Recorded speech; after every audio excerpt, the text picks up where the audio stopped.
네, 선생님들 반갑습니다. 2027학년도 전공특수 합격 설명회에 오신 여러분들을 매우 환영합니다. 저는 전공특수 강사 김은진이고요. 왜 2027학년도이냐? 라고 한다면 2026년도에 열심히 공부하셔서 합격을 하시면 2027년도에 이제 교사로 발령을 받으실 여러분들이기 때문에 항상 이제 올해 2027학년도 대비라고 하는 것으로 문제나 또는 이제 시험지를 받게 되실 거예요. 이제 이 숫자에 익숙해지실 거고요. 우선 저는 이 합격 설명회를 준비하면서 여러분과 어떤 얘기를 나눠볼까라고 하는 걸 고민해 봤을 때 많은 수험생들이 이 공부를 시작하기 전에도 마찬가지겠지만 공부를 하는 도중에도 그리고 진짜 시험에 임박했을 때에도 약간 공통적으로 하는 고민들이 내가 지금 하고 있는 공부가 맞는 방향일까요? 내가 지금 이렇게 하는 거 괜찮나요? 이런 것들을 스스로 판단하지 못하고 끊임없이 물어보는 거예요. 왜 그런 일이 발생할까라고 했을 때 공부를 함에 있어서 명확한 기준이 없기 때문이다라고 하는 생각이 드는 거죠. 그래서 이제 이 합격 설명회를 통해서 공부를 시작하는 선생님들께 함께 이 공부의 기준을 세우다라고 하는 주제로 같이 한번 이야기를 나눠보고 싶었습니다. 그래서 어쨌든 여러분들이 1년이라고 하는 여러분들의 귀중한 시간을 내어서 이 공부에 임해주시는 거잖아요. 그렇기 때문에 정말 효율적이고 효과적으로 공부하시는 게 무엇보다 중요하실 거고 또 공부를 하는 과정에서 방향을 잃지 않고 나아가는 게 중요하기 때문에 공부의 기준이라고 하는 것이 명확해야 될 것 같아요. 그래서 같이 한번 합격 설명회를 통해서 공부의 기준을 세우다라고 하는 거를 보도록 하겠습니다. 우선 항상 시작할 때 저는 선생님들에게 편지를 써오는데요.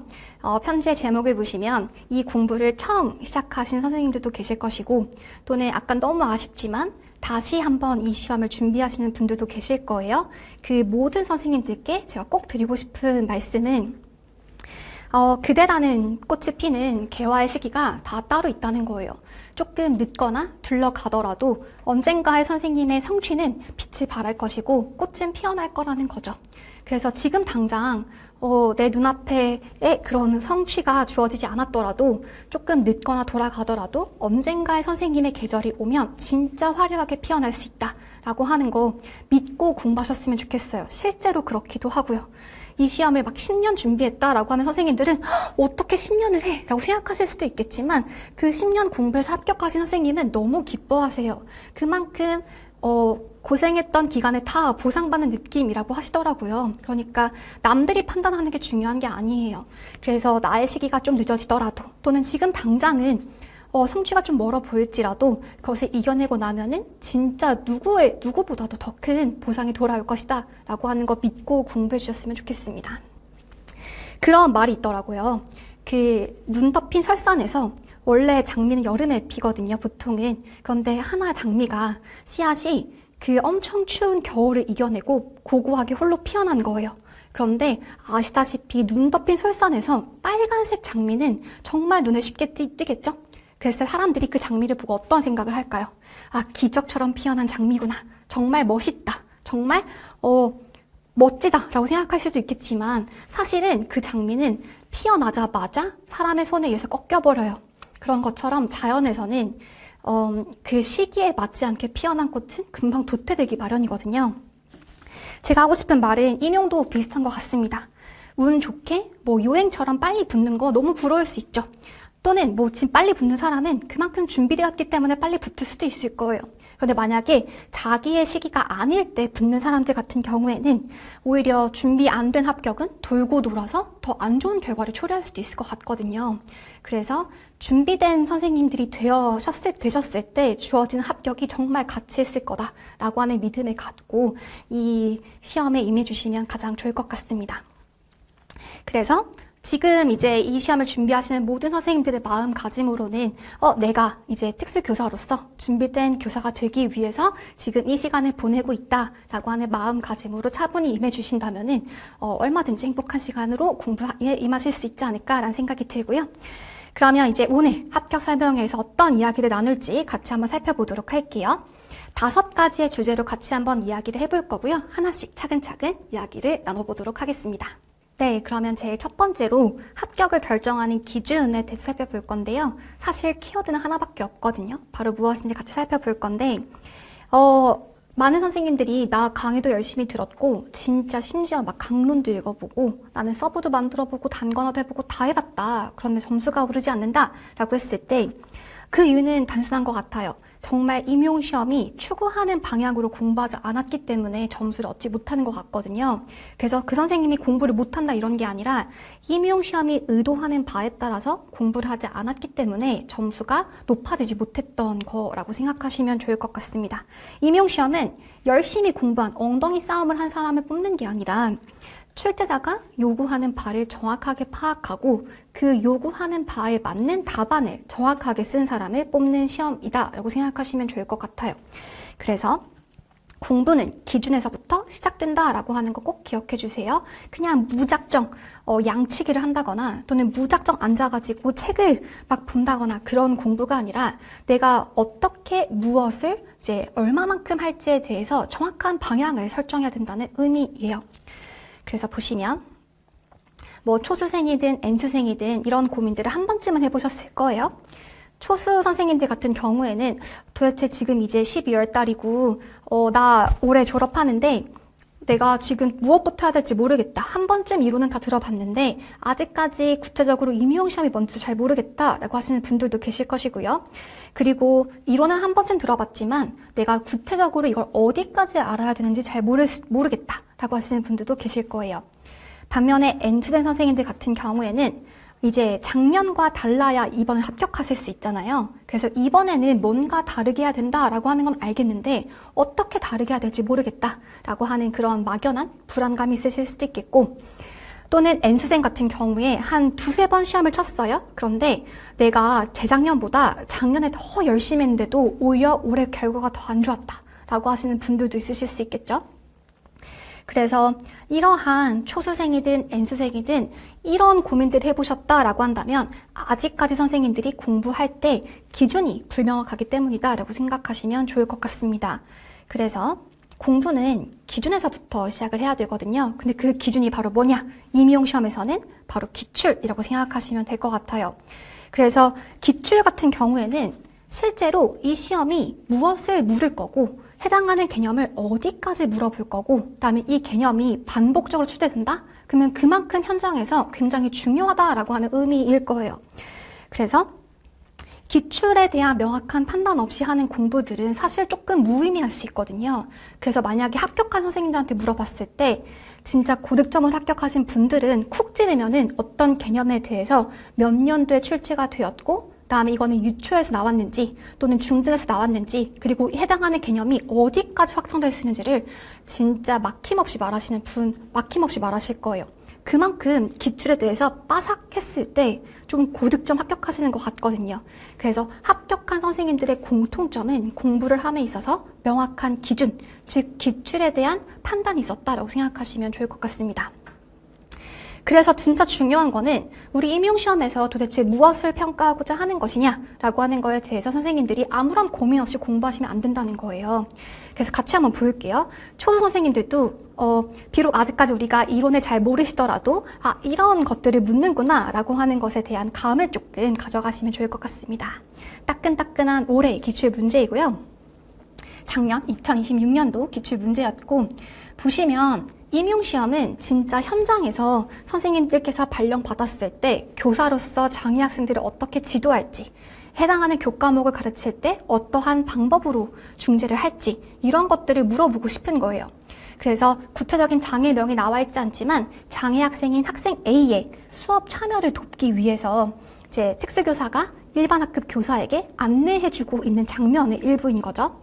그래서 수학교사가 이런 고민이 있습니다. 장애 학생 A가 뭔가 학습함에 있어서 기억력이 좀 부족한 것 같아요 라고 했을 때 우리 특수교사는 이런 것들을 조언해 줄 수 있어야겠죠.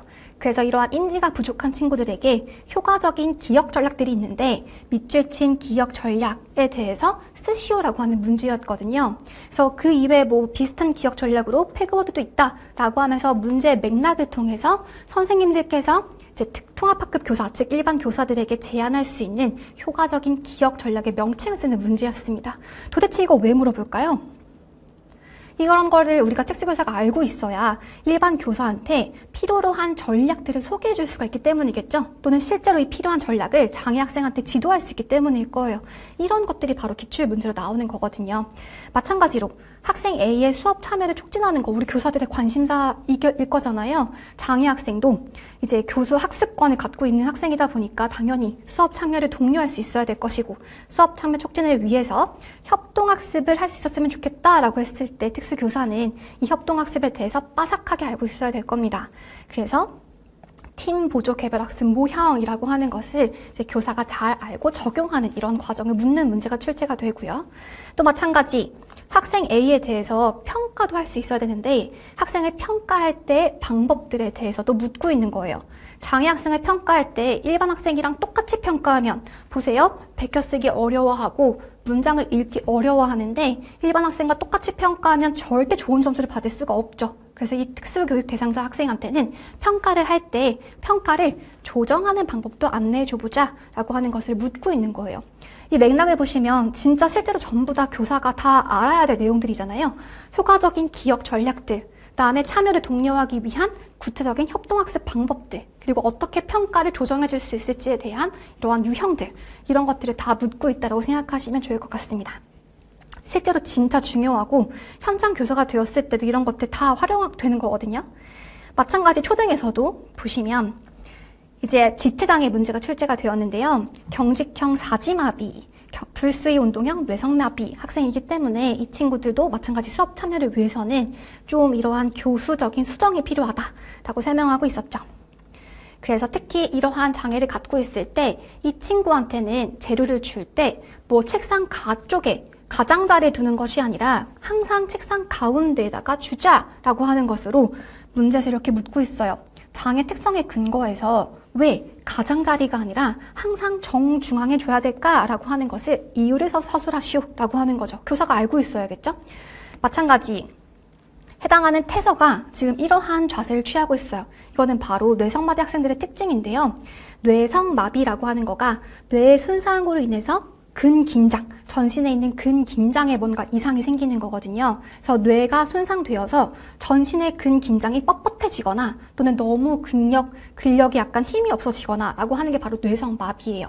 그랬을 때 이 친구는 지나친 과긴장 때문에 점점 팔이 안으로 구축되고 있는 상태이거든요. 그래서 이러한 상태를 보일 때 구축을 예방하기 위한 보조기기, 교사가 알고 있어야겠죠? 이런 것들을 한 가지 쓰시오. 이런 문제가 출제가 됩니다. 즉, 임용시험은 결국 우리가 특수교사가 되었을 때 실제로 교육 현장에서 유용한 정보들을 묻고 있다고 생각하시면 좋을 것 같아요. 물론 그 임용시험은 어쨌든 상대평가로서 우리들을 변별하려고 하다 보니까 진짜 지엽적이고 정말 약간 이론적인 지식을 묻는 문제들도 있긴 하거든요. 그런데 거의 한 7, 80%의 문제는 이러한 현장 적용형 문제를 묻습니다. 실제로 교사들도 현장에서 쓸 법한 이러한 맥락이 주어진다는 거예요. 선생님들이 그래서 공부하실 때 진짜 우리 반에 이러한 태서와 같은 아이가 있었을 때 유용하게 쓸 수 있는 보조공학기계는 뭐가 있을까? 또 이러한 친구들 우리 반에 있을 때 자료를 제시할 때 내가 유의해야 될 점은 무엇일까? 이런 것들을 사실은 진짜 마음속으로 받아들였다면은 이 기출문제 이론적인 내용이 아니라 현장 지식적인 거죠. 그렇게 생각해 주시면 좋을 것 같고요. 그리고 합격과 불합격을 가르는 정말 결정적인 차이가 무엇일까라고 했을 때 제가 지켜본 많은 수험생들의 특징이 이런 거였어요. 정말 맥락 없이 무조건 암기하는 친구들이 있었거든요. 무작정 외운다. 그리고 자료 욕심이 많은 거예요. 그래서 다 봐야 될 것 같으니까. 그래서 내가 듣는 강사의 자료 말고 오만 강사들의 자료를 다 모아서 다 이렇게 쌓아놔요. 그런데 막상 그 자료를 내 것화하지는 못하고 그냥 일단 마음의 짐처럼 옆에 쌓아만 두는 거죠. 그러면 진짜 비효율적이긴 하거든요. 그리고 답안을 쓰기 전에 아까 보셨던 것처럼 도대체 이러한 문제가 왜 주어졌을까에 대한 고민 하나도 없이 그냥 문제만 딱 보면 달라들어서 풀려고 하는 친구들이 있어요. 그리고 이 정도면 되겠지라고 하는 그런 막연한 감각에 의존하는 사람들도 있거든요. 그런데 사실 좀 위험하죠. 왜냐하면 이 시험은 상대평가이기 때문에 기출문제나 잘 풀리는데? 라고 해서 끝이 아니에요. 기출문제가 잘 풀린다는 건 기본을 채웠다 정도로 생각하시면 좋을 것 같고, 내가 어쨌든 다른 사람들보다 조금 더 고득점하기 위해서는 기출 플러스 알파가 필요하긴 합니다. 그런데 일단은 내가 이제 알파를 채우기 전에 그 기본부터 없으면 절대 안 되기 때문에 기본이 탄탄해야 플러스 알파가 가능하다고 생각하시면 가장 좋을 것 같아요. 그래서 이 정도면 되겠지라고 하는 감각에 의존하는 것이 아니라 명확한 어떤 그 증거 기반의 데이터가 필요하시죠. 그래서 내가 어느 정도 알고 있다라고 하는 그 결정의 기준이 기출이셔야 된다는 거예요. 기출에 나왔던 거 나 확실하게 잘 알아. 해당하는 개념이 주어졌을 때 이거 몇 년도에 출제가 되었고 내 생각에는 이 부분은 아직 다루지 않은 부분이 여기니까 이것까지 확장될 수 있을 것 같아 라고 하는 걸 정말 줄줄줄 말할 수 있다 라고 한다면 그 해 합격하시더라고요. 그래서 내려오시면 이제부터 그럼 우리가 어떻게 공부를 바꿔야 될까? 무엇을 바꿔야 될까? 라고 한다면 이 특수교육 임용시험이라고 하는 거가 아까 보셨던 문제처럼 무엇을 평가하고자 하느냐? 특수교사가 되어서 그 장애 학생의 어떤 수업 참여 또는 문제행동의 지도, 그 다음에 어떤 일상생활에 대한 능력 향상 이런 것들에 대해서 너 알고 있어? 준비되어 있어? 유의할 점에 대해서 잘 서술할 설명할 수 있어? 이런 것들에 대해서 묻고 있으니까 공부를 하실 때에도 그러한 부분을 생각하면서 공부하시면 진짜 의미가 있으실 것 같아요. 또 시험의 그 트렌드에도 맞는 방향이 되겠죠?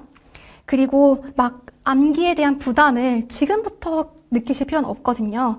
이게 쌓이고 쌓이다 보면은 자연스럽게 암기되는 것들이 몇 가지가 있어요. 그래서 그러한 자연스럽게 암기되는 것들이 쌓이고 쌓이다가 이것이 내재화되고 진짜 마지막까지 암기되지 않는다라고 하는 걸 조금 더 외워주시면 되거든요. 그래서 처음부터 너무 암기에만 몰입하시면 이해가 부족해질 수가 있거든요. 그래서 암기부터 시작하기보다는 저희가 이제 1월 때부터 시작하는 첫 강의에서는 이 개념이 왜 필요할까? 해당하는 걸 내가 왜 알아야 될까? 이런 것들에 대한 좀 생각, 의문을 가지면서 공부해 보시면 실제 문제가 주어졌을 때도 좀 융통성 있게 그리고 좀 적용도, 추론도 가능해지실 것 같습니다. 그리고 아마 주변에 합격한 선후배 또는 뭐 친구들 되게 많으실 거예요. 그런데 그러한 사람들이 합격했다라고 했을 때 효과가 있는 방법을 그대로 따르기보다는 나에게 맞는 방법과 페이스를 올해 많은 시행착오를 겪으시면서 깨달아 가시면 가장 좋을 것 같아요.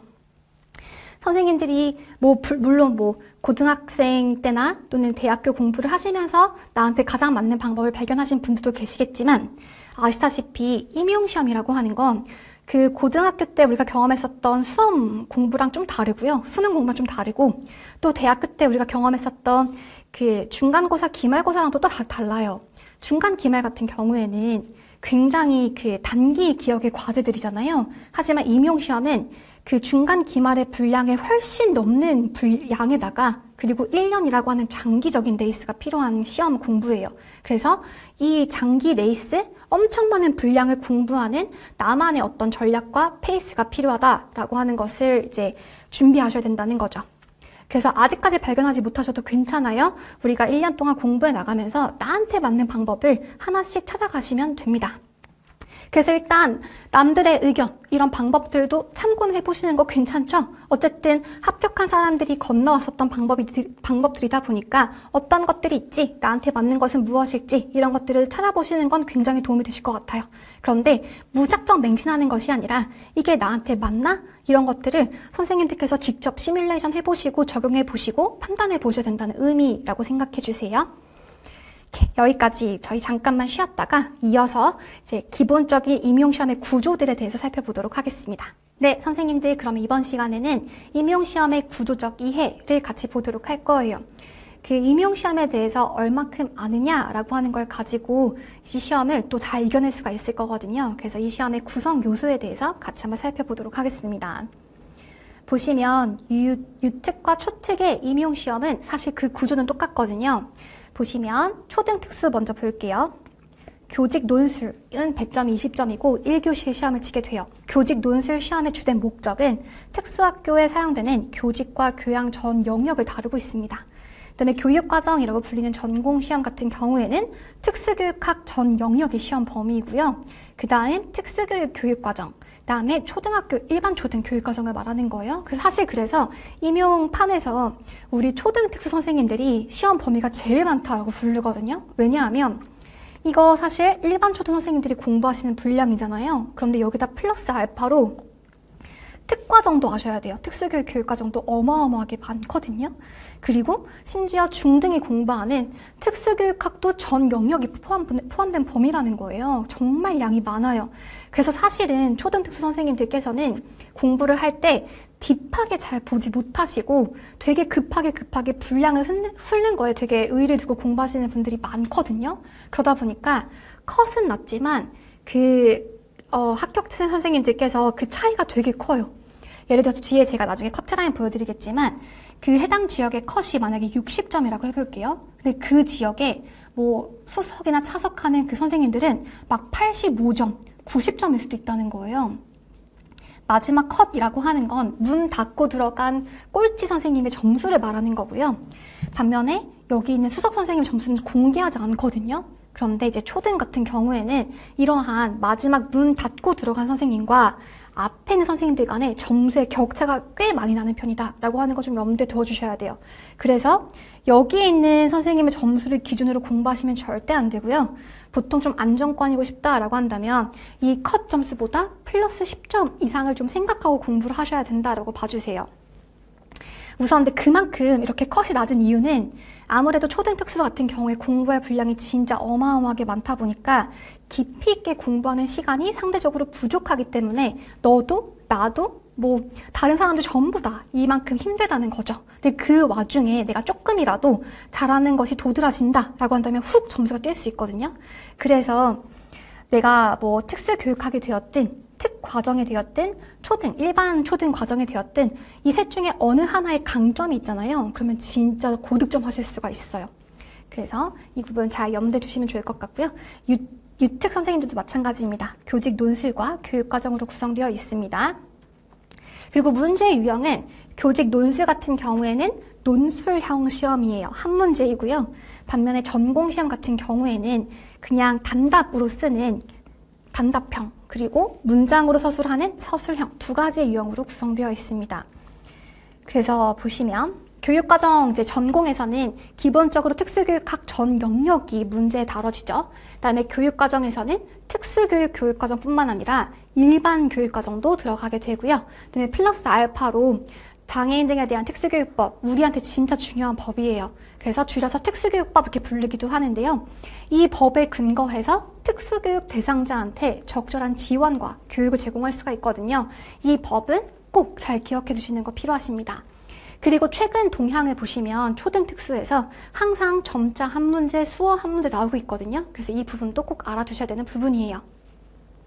넘어가도록 할게요. 그 다음에 2차 시험인데요. 아시다시피 우리 임용시험에서는 1차 시험에 합격한 사람들만 2차 시험에 응시할 수가 있어요. 2차 시험에서는 그럼 뭘 보냐라고 한다면 진짜 약간 교사로서의 역량을 보는 것 같아요. 그래서 제일 먼저 어떠한 수업 제재가 주어졌을 때 이걸 가지고 한번 교수학습 지도안, 과정안 짜봐 라고 하는 거죠. 그래서 교육과정의 일전 주제에 대해서 도입, 전개, 정리 나눠가지고 활동 구상하고 학생 발문 계획하고 유의점 작성하는 이러한 선생님들의 수업 설계 역량을 본다는 거예요. 그리고 이렇게 글로만 쓰는 것이 아니라 실제로 약간 가상의 모의 실현이긴 하지만 선생님의 어떤 교사로서의 의사소통 역량이나 또는 수업을 이끌어나가는 창의성 이런 것들을 보기 위해서 수업 실현도 등장하게 됩니다. 그래서 보통 지역마다 조금 차이가 있긴 하지만 15분에서 20분 정도로 진행이 되거든요.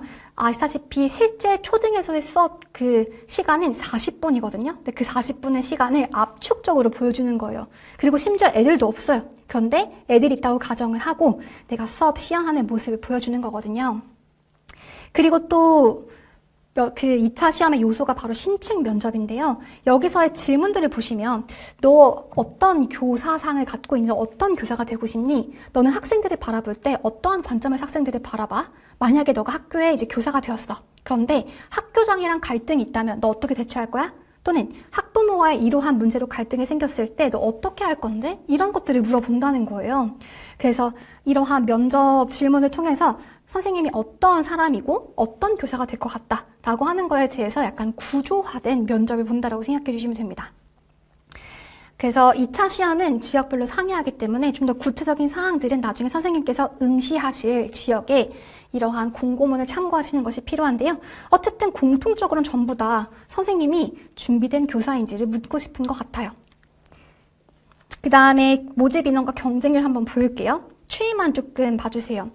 일단 제가 2026년도 거는 아직까지 수업을 못했는데 2025학년도를 볼게요. 모집 인원은 370명인데 지원 인원이 1,600명이었으니까 약 한 4대1 정도가 되는 그런 비중이었죠. 그런데 이게 전체잖아요. 지역별로 3대1도 있었고요. 뭐 5대1도 있긴 있어요. 이렇게 평균적으로 전체 지역을 봤을 때 약한 초등특수 같은 경우에는 4대1의 비중이다라고 생각하시면 좋을 것 같습니다. 2024학년도 같은 경우도 비슷했죠. 약한 5대1 정도의 비중이었고요. 2023학년도 같은 경우에는 이때는 조금 인원을 너무 작게 뽑는 바람에 경쟁률이 치솟았는데요. 한 8대1 정도였습니다. 이 정도의 경쟁률인데요. 최근 계속 보시면은 경쟁률이 낮아지고 있잖아요. 그래서 초등특수 선생님들께서는 조금만 바짝 공부하시면 또 합격을 잘 하실 수 있지 않을까 생각이 들어요. 그리고 합격선이라고 하는 걸 조금 볼게요. 일단 제가 대표적으로 이걸 어떻게 봐야 된다라고 하는 거 알려드리기 위해서 지역 차별이 아니라 그 제일 상위에 있는 것들만 조금 가지고 와봤어요. 서울과 경기가 대표적인데요. 보시면 경쟁률, 서울이 3.4였고 경기가 4.5대 1이었죠. 그리고 1차 합격선을 보시면 서울이 63, 즉 합격선이라고 하는 건 마지막에 문 닫고 들어간 사람의 점수예요. 그런데 아시다시피 1차 시험에서는 쌤들이 1.5배수를 선발하거든요. 이게 어떤 의미냐면 만약에 우리 교육청에서 교사를 3명을 뽑을 거래요. 그러면 3명에 50%는 몇 명이에요? 1.5명이잖아요. 근데 사람을 단순하게 반을 가릴 수가 없으니까 2명 정도를 더 뽑겠다는 거예요. 그러면 총 우리 지역에서는 1차 시험에 통과하는 사람은 몇 명? 5명까지 뽑겠다는 거죠. 그런데 사실은 이 뒤에 들어온 2명은 2차 시험에서 떨어지는 인원이에요. 최종 2차 시험까지 5명이 올 거잖아요. 그런데 2차 시험에서는 몇 명이 떨어진다고요? 2명이 떨어진다는 거예요. 하지만 이 2명 입장에서 어떻게 하고 싶을까요? 2차 시험을 진짜 잘 봐서 내가 뒤집고 싶을 거예요. 그쵸? 그래서 1차 합격선에서 63점이라고 제 붙은 선생님 같은 경우에는 문 닫고 들어간 꼴찌 점수이다 보니까 사실은 2차 시험에 이걸 뒤집지 못하고 그대로 가면 사실은 불합격하는 점수거든요. 그래서 이 선생님은 진짜 2차 열심히 해서 뒤집어야 되는 사람인 거예요.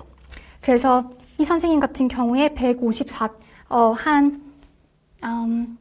90점 정도를 받아야 154점으로 합격할 수가 있거든요.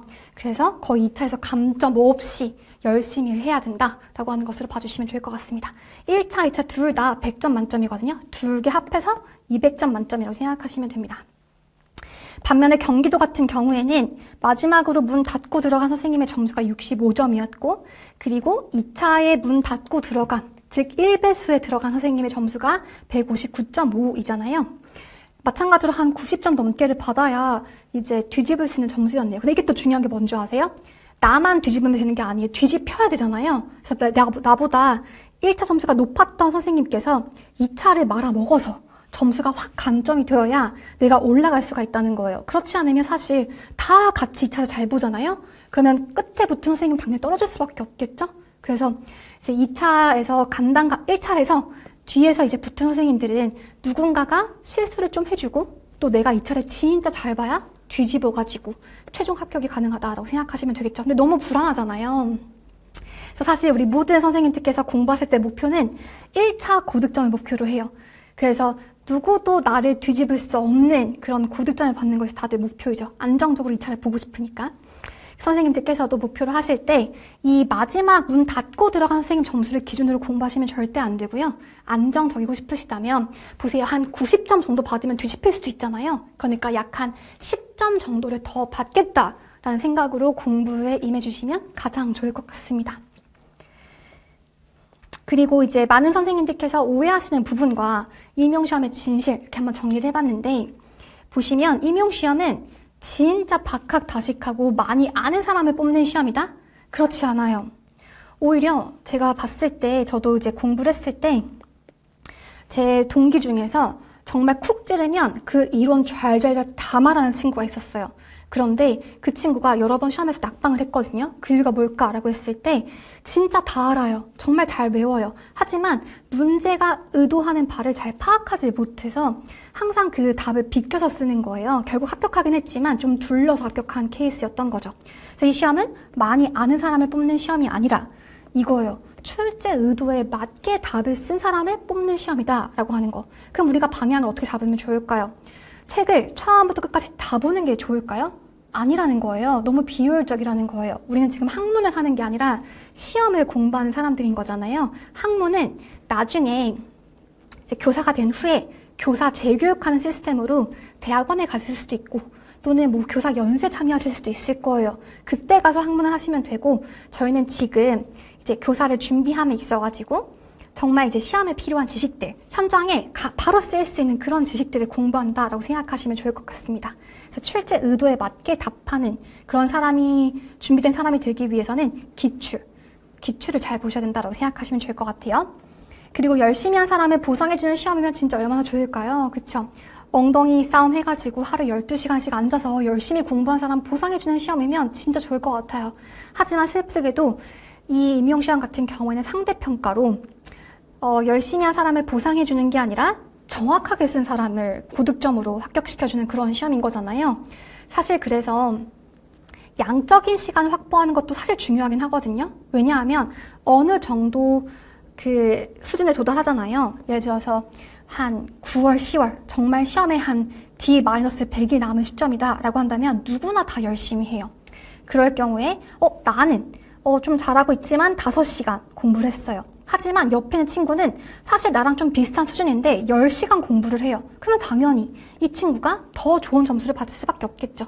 그런데 그 전까지는 좀 질적인 공부를 채워나가야 된다는 거예요. 무조건 앉아있다라고 해서 시간만 보낸다라고 해서 실력이 쌓이진 않아요. 그래서 질적인 공부가 일단 무엇보다 중요하다라고 하는 거 꼭 기억해 주세요. 열심히 한 사람을 보상해주지 않기 때문에 진짜 많은 선생님들께서 많이 힘들어 하시죠. 선생님들께서는 정확한 기준과 방향을 잘 세워서 효율적인 공부를 하시는 것도 무엇보다 중요하겠다. 라고 꼭 생각해 주세요. 그리고 답안을 길게 쓰면 안전하다라고 생각하시거나 또는 내가 어쨌든 인풋을 확실하게 많이 해두면 답은 알아서 잘 써지겠지라고 생각하시는 분들도 계실 텐데요. 그렇지 않기 때문에 문제가 되죠. 이렇게 생각하시는 분들은 옛날에 2013년 이전의 객관식 시험일 때 굉장히 유리했을 거예요.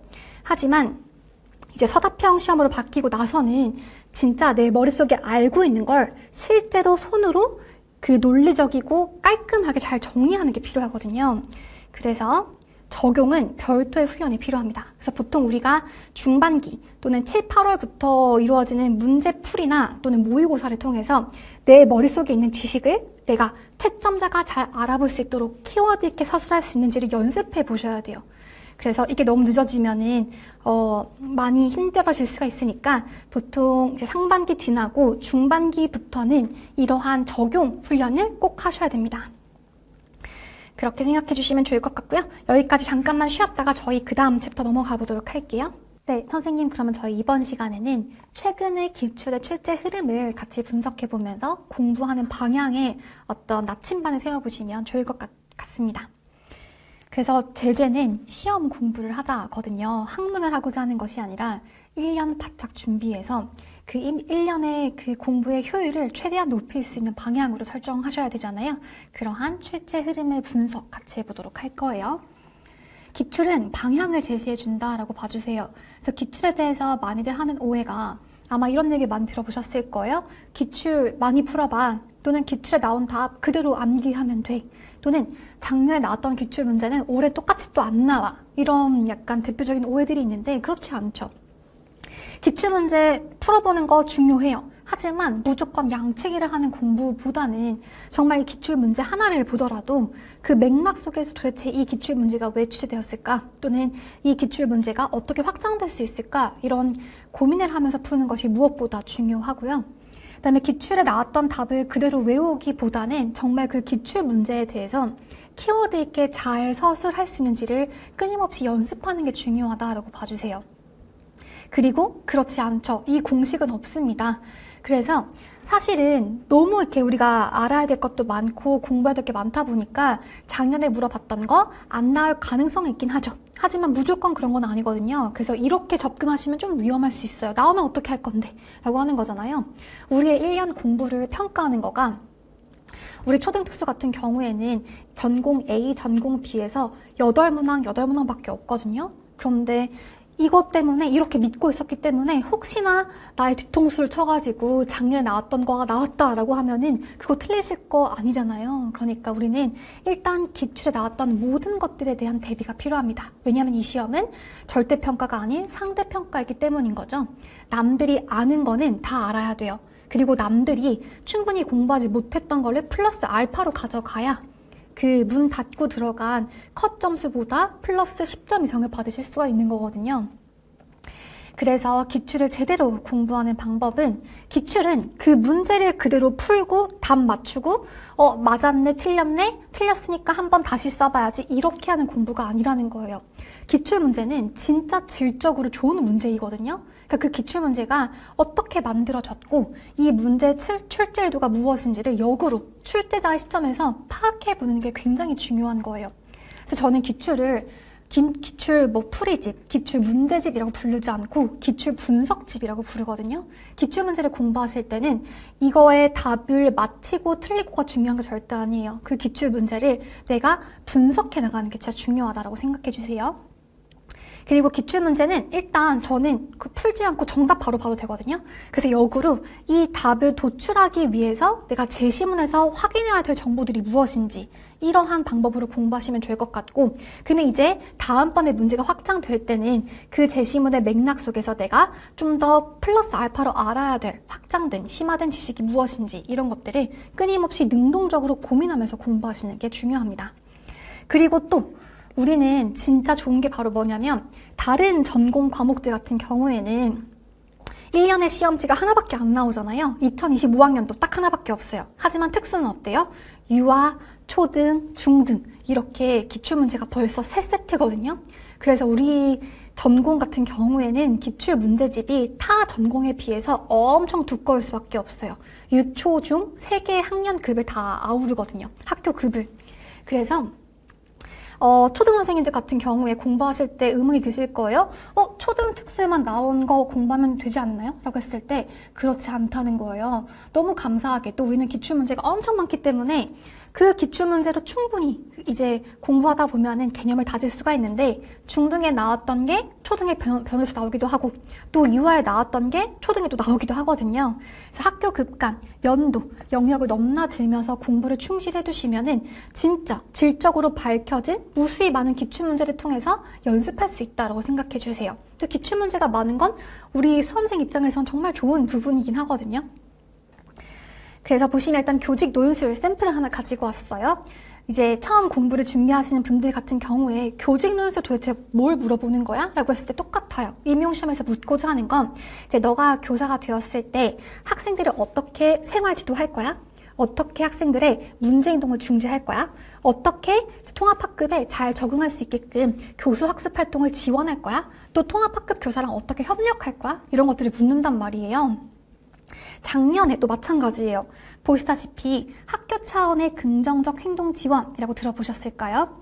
이게 바로 학생의 문제 행동을 중지함에 있어서 학생 개별 하나하나를 중지하는 게 아니라 학교 전체가 이런 학생들을 대상으로 해서 보편적인 중재부터 실시하는 게 바로 학교 차원의 긍정적 행동 지원이거든요. 그래서 이 부분에 대해서 즉 행동 지원 묻고 있죠. 그리고 교사의 그런 교수학습 사용할 수 있는 다양한 전략들을 소개하고 있어요. 자기 점검 전략, 토큰 경제, 토큰 강화 들어보셨죠? 그거 묻고 있고, 그다음에 사회 정서 기술을 가르칠 때 교수 학습 자료 활용해서 어떻게 지도할 건데, 이런 식으로 교사가 알아야 할 다양한 교수 학습 전략과 방법, 문제 행동 지도 방법 이런 것들을 똑같이 묻고 있는 거예요. 근데 문제를 보면은 교직 논술은 사실 주어진 제시문만 잘 활용하시면 거의 되긴 하거든요. 하나만 예시 샘플로 보여드릴게요. 봐봐요. 학교 차원의 긍정적 행동 지원의 성과를 문제에서 문제 행동 측면, 학업 측면, 학교 문화 측면 각각 한 가지씩 제시하라고 되어 있잖아요. 제시문 읽어보시면 권 교사가 선생님, 학교 차원의 긍정적 행동 지원을 계속 진행하니까 참 좋다. 무엇보다 교직원 전체가 특대상자를 포함한 모든 학생들을 지원하면서 함께하는 분위기로 바뀌었다. 라고 하면 이거 어떻게 사용하시면 되죠? 학교 문화 측면에서 긍정적이었다라고 하는 거잖아요. 살짝만 그 패러프라이징해서 그 단락의 문구만 좀 살짝 바꿔가지고 그대로 쓰시면 된다는 거예요. 그리고 학생들의 수업 태도까지 좋아졌다라고 하는 것으로 학업적인 거 가지고 오시면 될 것 같고, 또 학교 차원의 긍정적 행동 지원 자체가 학생들의 문제 행동을 예방해 주는 거거든요. 그래서 그런 식으로 해서 제시문을 충분히 활용하시면 됩니다. 그래서 교직 논술은 사실은 따로 공부하시는 게 아니에요. 그래서 사실 우리 교직 논술 수업 같은 경우에도 제 커리에서는 중반부부터 있거든요. 왜냐하면 교직 논술에서 다뤄지는 이 모든 개념들을 사실 저희가 기본 이론 반부터 시작해서 특수교육학 공부를 하면서 다져오는 것들이에요. 따로 공부하실 필요 절대 없으세요. 출제되는 영역을 제가 GPT 한번 돌려봤거든요. 노트북 LM 썼어요. 구글 AI 써봤는데 구글 AI 같은 경우에는 정확한 자료를 기반으로 해서 통계를 내주잖아요. 그래서 제가 그 5개년에 유초 교직 논술에 문제를 올려두고 여기서 반복적으로 언급되는 순위별로 키워드를 뽑아줘 라고 물어봤거든요. 그랬을 때 교직 논술에서 유초 공통적으로 가장 많이 언급되었었던 주제가 바로 통합교육 실행 능력입니다. 그래서 실제 나이가 어릴수록 무엇보다 통합교육 되게 중요하게 생각하잖아요.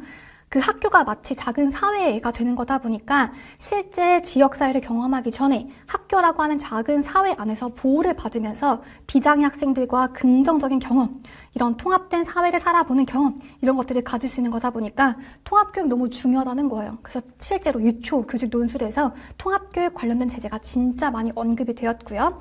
그 다음에 또 통합교육의 일환이기도 한데 사회적 기술 갖춰야 되죠. 작년에도 또 마찬가지 사회 정서 기술 물어봤잖아요. 그리고 또래와의 상호작용 너무 중요합니다.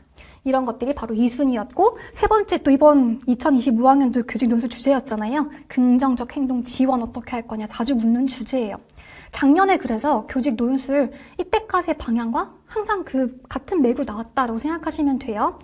그리고 가족 연계하는 방법들 물어보고 있었고 교수적 수정. 그래서 장애 학생이 이제 일반 학급에 있는 수업과 환경과 또래 친구와의 활동에 참여하기 위해서 교사가 어떻게 도와줄 수 있을까? 이런 것들 자주 물어보는 주제이고요. 그 이외에 특수교육적인 거 가끔 나오는 주제였습니다. 근데 이거 다 따로 공부하시는 게 아니라는 거예요. 1월 달부터 저희가 꾸준하게 쌓아오는 모든 특수교육학 전반에 걸쳐가지고 다뤄지는 주제들이거든요. 다만 그 중에서도 통합교육과 행동지원 파트가 특히 많이 다뤄지네 정도라고 생각하시면 될 것 같아요. 절대 따로 공부하실 필요가 없습니다. 그래서 18년도 우리 교직 논술 같은 거 제가 이제 첨삭해 드리거든요. 보통 중반부 7, 8월 문풀 강의 유초 교직 논술 특강이라고 해서 제가 보통 4개년에서 5개년 정도의 교직 논술 첨삭을 해드리거든요. 이것도 마찬가지예요.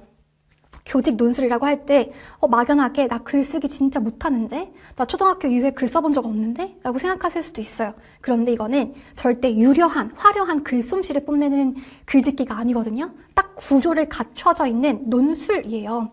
그래서 아시다시피 논술이라고 하면 서론, 본론, 결론, 그리고 본론 안에서도 먼저 다음으로, 그 다음으로, 마지막으로 이런 식으로 해서 단락별 딱 구조가 갖춰져 있는 글을 쓰시기만 하면 되거든요.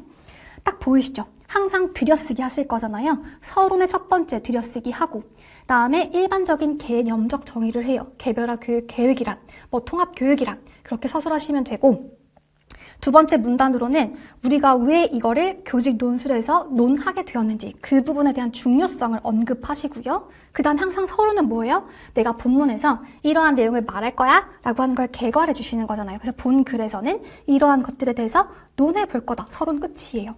사실 그래서 서론도 딱 틀 한 번만 갖춰주시면은 사실 고민 없이 바로 기계적으로 쓰시는 거거든요. 그래서 이런 연습하시면 얼마든지 쓰실 수가 있기 때문에 글짓기에 대한 막연한 두려움 가지실 필요가 없습니다.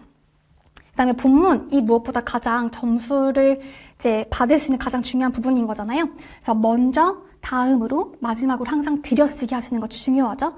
논술이라고 하는 건 그 틀을 갖춘 글을 말하는 거예요. 그리고 항상 주장과 근거가 뚜렷한 글이어야 되잖아요. 그래서 먼저 이렇게 말할 것이다. 그리고 그 근거는 무엇이다 라고 하는 것으로 2갈씩 문장으로 깔끔하게 쓰시기만 하면 됩니다. 그것도 마찬가지 요소 채점이기 때문에 그 문제에서 요구하는 바를 잘 쓰시면 되는 거고 절대 막 화려하고 복잡한 수식어과 이런 미사 여구 같은 걸 붙이시는 게 아니라는 거예요. 그래서 정말 간결하고 깔끔한 이런 논술 글을 쓰시면 되는 거거든요. 그래서 마지막으로 이상으로 이런 식으로 결론 문장 쓰시면 끝이 나는 건데 결론 문장은 이런 거죠. 내가 만약에 특수교사가 된다면 나는 본문에 등장했었던 이런 것들을 잘 해나가는 교사가 되겠습니다. 이런 식으로 교사로서의 제언으로 마지막 마무리하시면 돼요. 논술 그렇게 어렵지 않거든요. 그래서 실제로 논술을 1월 달부터 막 논술 준비해야겠다라고 하는 게 아니라 논술은 이제 1월 달에 충분한 특수교육학 공부가 찬찬히 쌓아져 와 있으면 보통 한 7, 8월부터 글짓기 몇 번 연습해 보시면 돼요. 그래서 저의 커리큘럼 같은 경우에는 7, 8월에 특강으로 들어가 있고요. 보통 유초 선생님들께 한 5개년 정도의 첨삭 강의로 이루어집니다. 참고해 주시면 좋을 것 같아요. 그 다음 변화된 이제 초등 특수의 문제 유형을 한번 볼게요. 올해 초등 특수가 컷이 40점 후반에서 50점 초반이었거든요. 진짜 낮게 나왔잖아요. 그래서 도대체 그 이유가 무엇일까라고 했을 때 원래 평소에 초등 특수스럽지 않은 문제 유형들이 꽤 많은 비중을 출제되었기 때문이다라고 보시면 좋을 것 같습니다.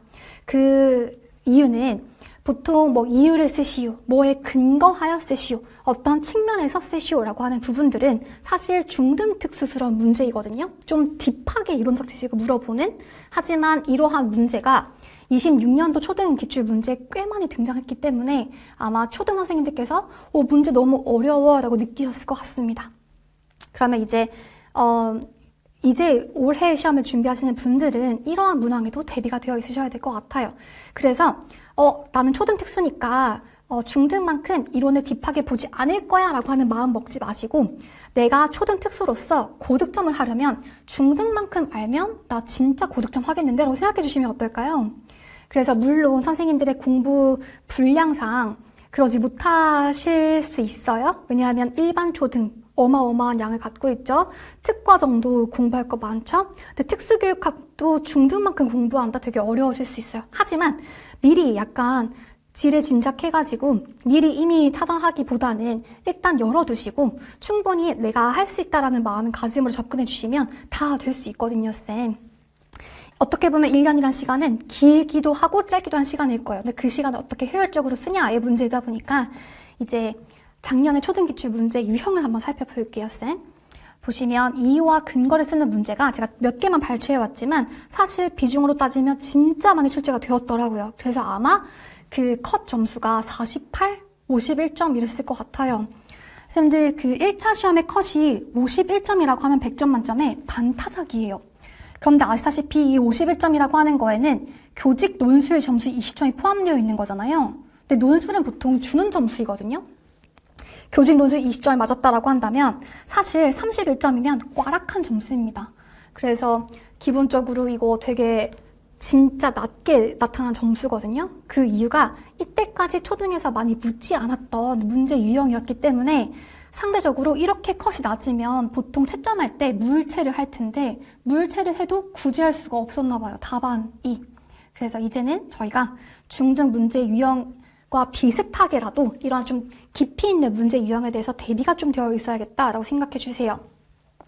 보세요. 그냥 미을과 미음의 차이점을 쓰시오라고 하면 사실 답안의 범주가 되게 넓어질 거예요.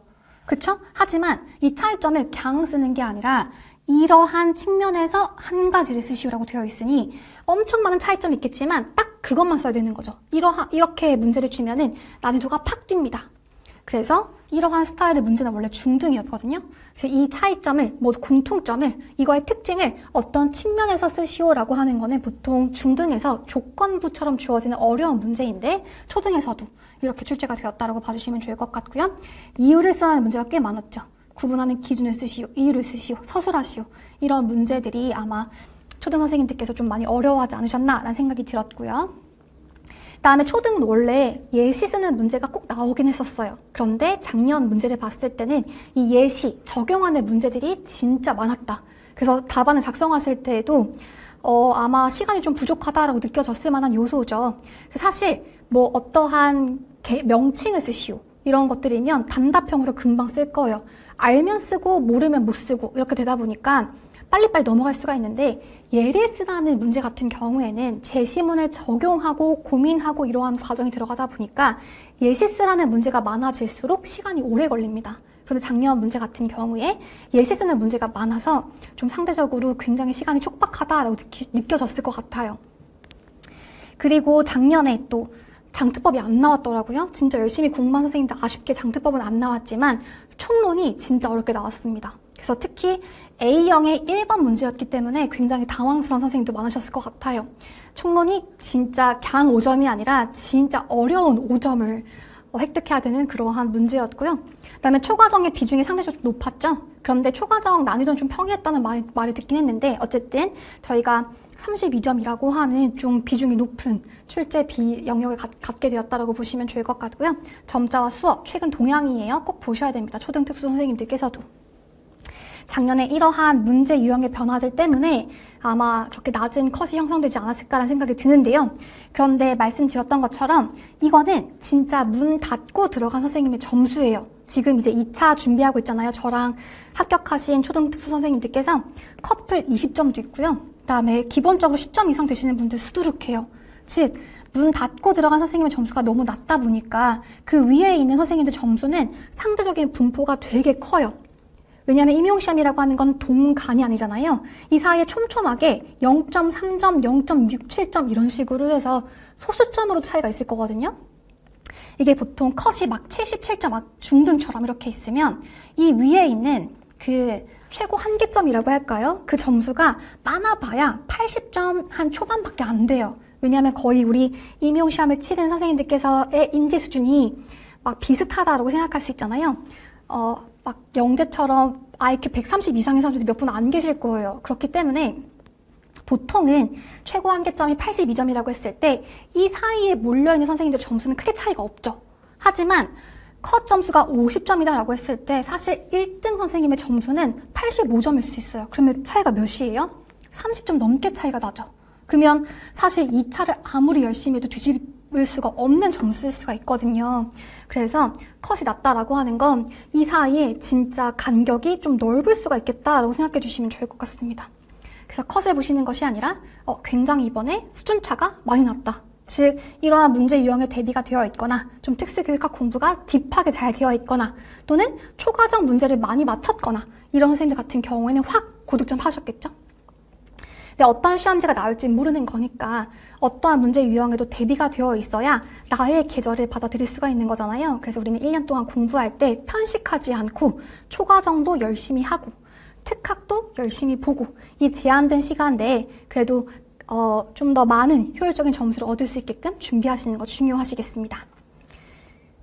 그리고 출제는 절대 우연이 아니에요. 그래서 강사도 그렇겠지만 교수님들께서도 거의 한 2, 3주 정도 숙식하시면서 같이 문제를 만드실 거잖아요. 그랬을 때 막 눈 감고 탁 찍어가지고 이거 출제하는 거 아니죠. 이때까지 동향 같은 거 다 분석하고 연구의 어떤 흐름 같은 거 다 보고 문제를 출제하실 거란 말이에요. 사장되거나 죽은 지식을 내는 게 아니에요. 지금 현장에도 필요하고 이제 합격해서 갓 올라오는 신규 교사, 너네가 꼭 알아야 할 지식을 묻는 문제들로 구성되어 있을 거기 때문에 우리는 이제 기출문제 분석을 통해서 어떤 문제가 나올지 미약하게나마 예측하면서 공부하는 게 중요하거든요. 그래서 보시다시피 유초, 중, 학교 급간의 교차 출제가 될 거니 최근에 초등에 나오지 않았는데 중등에서 나왔던 개념이면 좀 보셔야겠죠? 그리고 심화 확장, 한 번 출제가 되었는데 다음에 똑같이 나오는 것이 아니라 그 출제된 개념의 앞뒤의 맥락, 그리고 그 제시문에 어떤 장점이 언급되어 있으면 그 다음번에는 그 장점을 서술하라는 문제가 나올 수가 있거든요. 이거는 제가 뒤에서 문제 한번 보여드릴게요. 그다음에 강론 문장 같은 경우에도 그 문장이 한번 출제가 되었을 때 똑같은 걸 묻는 게 아니라 이 문장에 출제된 맥락이 있을 거잖아요. 그렇기 때문에 항상 그 문장의 앞, 뒤를 냅니다. 그래서 이걸 다 공부했는지 이런 것들을 물어볼 수 있거든요. 같이 한번 볼게요. 예를 들어서 작년 따끈따끈한 초등 기출 문제예요.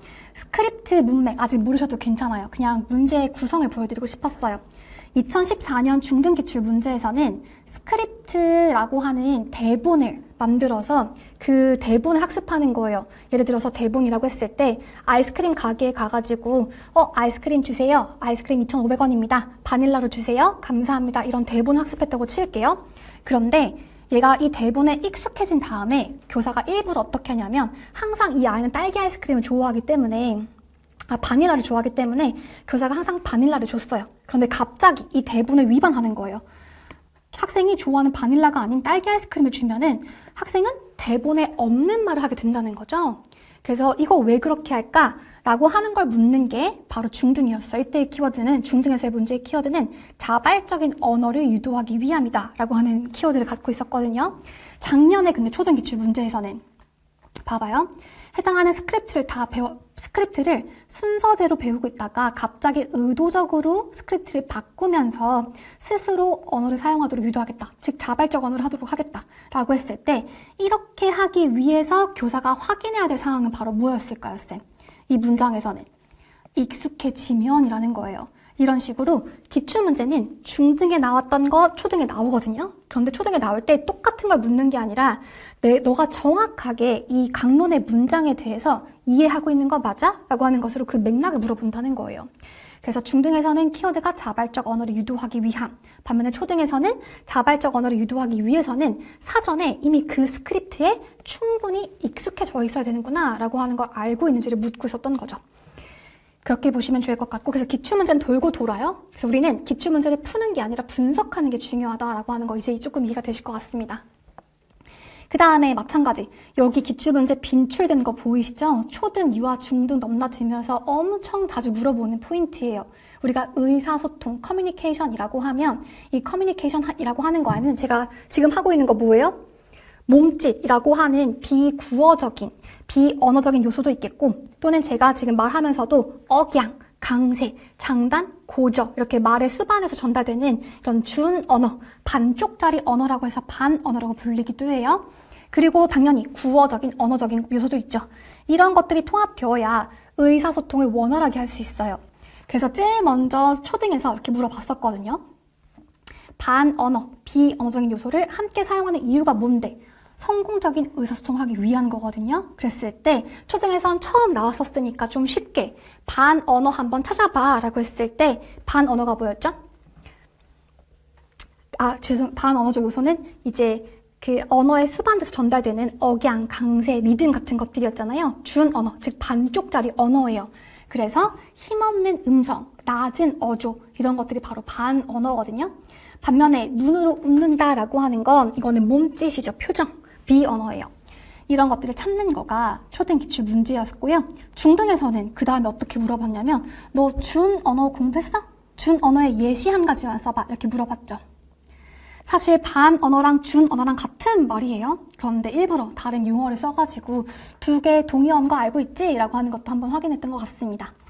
그리고 나서 이제 재작년 유아 기출 문제에서는 좀 더 딥하게 냈어요. 자, 오케이. 이때까지 여러 번의 기출 문제를 통해서 너 비언어, 반언어 이런 것들 공부했잖아. 그런데 그 두 개의 차이점이 뭔지 알아? 이렇게 묻고 있는 거죠. 그래서 기출 문제는 한 번 약간 처음 나올 때는 쉽게 나와요. 그 다음 나올 때는 이제 그 앞뒤에 있는 맥락 같은 걸 물으면서 점점점 심화된다라고 생각하시면 되겠죠.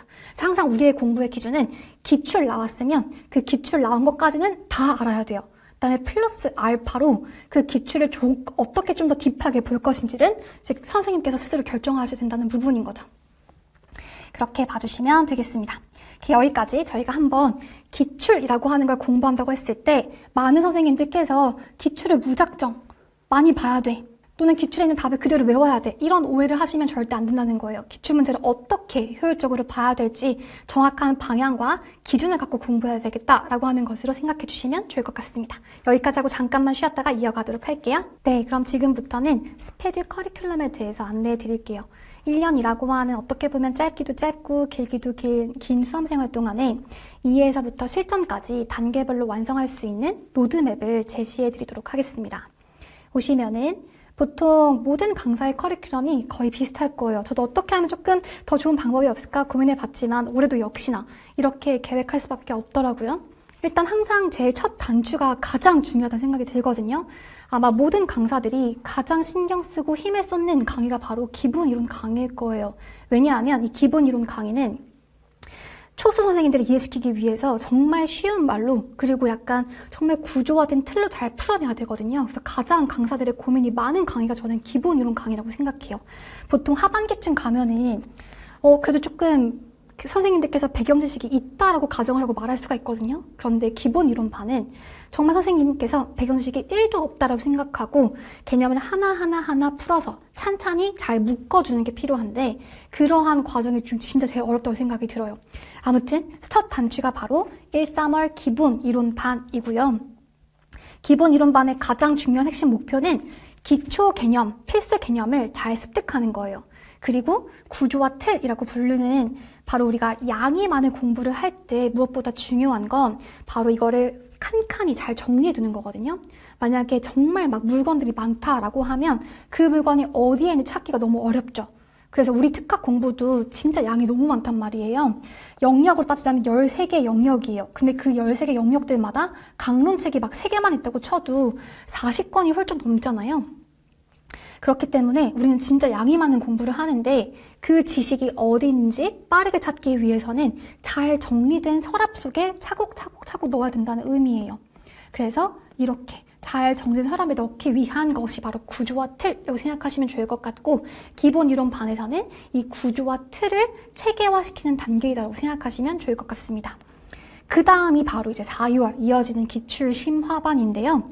기본 이론 반 때 배웠던 그 필수적이고 기초적인 지식들을 실전적인 맥락 속에서 한번 적용해 보는 거예요. 근데 기출 문제에 등장했던 건 우리가 기본적으로 알아야 되는 것들이잖아요. 이거는 밝혀진 문제예요. 수험생 누구나 다 공부하는 거. 그 의미는 바로 뭐죠? 우리 임용은 상대평가이다 보니까 남들이 아는 거 나도 당연히 알아야 돼요. 그 플러스 알파로 남들이 좀 헷갈리고 어려워하고 모르는 거 내가 좀 더 알아야 플러스 10점을 더 받을 수가 있는 거거든요. 그래서 이 4~6월까지는 일단 기출에 나왔던 거 내가 확실하게 다져가는 시간입니다. 그래서 최신 기출 동향 분석을 통해서 제시문도 분석하고 또 기출문제 흐름을 파악해 가면서 내가 이 기출 개념에 대한 확실한 정립과 플러스 맥락을 통한 심화 이론까지 확장해 나가는 시기라고 생각하시면 좋을 것 같아요. 진짜 거의 3개월 꼬박 하거든요. 4, 5, 6 거의 다 채워야 돼요. 그래서 이때 제일 중요한 시기인 것 같고요. 상반기가 잘 되어 있잖아요. 그 다음 공부가 이어질 수 있어요.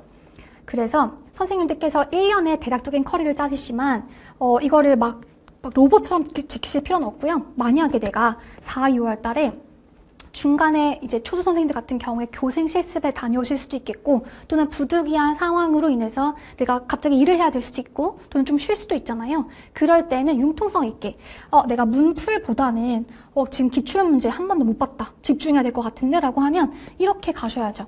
일단은 여기 있는 기본 이론과 기출 심화가 베이스와 관련된 가장 핵심적인 강의다라고 생각하시면 좋을 것 같아요.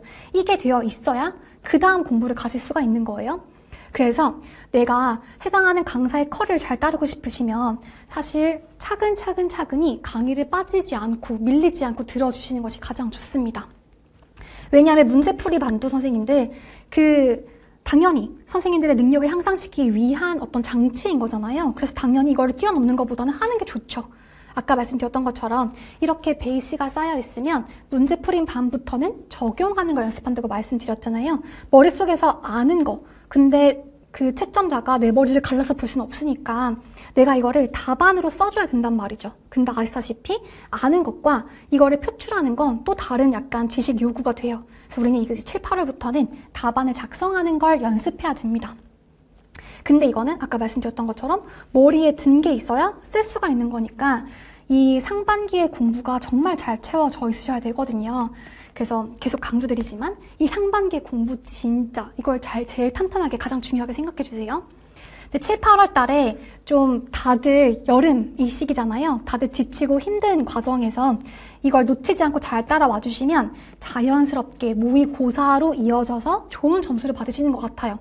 그래서 모의고사 반 때는 한 4-5번 정도의 동형 모의고사를 통해서 실전 감각을 익히는데요. 이 모의고사 점수에 연연하실 필요가 없어요.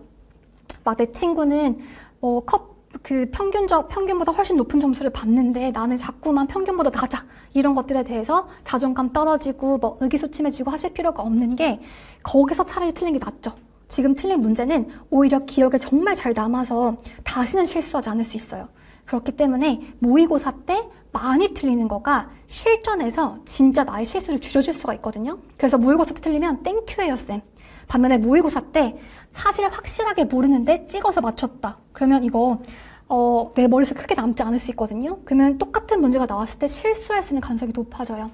오히려 모의고사 때 많이 실수하고 약점 문제를 보완하는 거가 이제 실제 그 1년에 딱 한 번 있는 그 시험 당일날 정말 나한테 도움이 될 거예요. 모의고사는 그런 의도로 활용해 주시면 가장 좋을 것 같습니다. 하나씩 좀 보도록 할게요. 아까 계속 강조드렸던 1-3월 기본 이론반은 올해 1월 9일날 개강하게 될 거고요.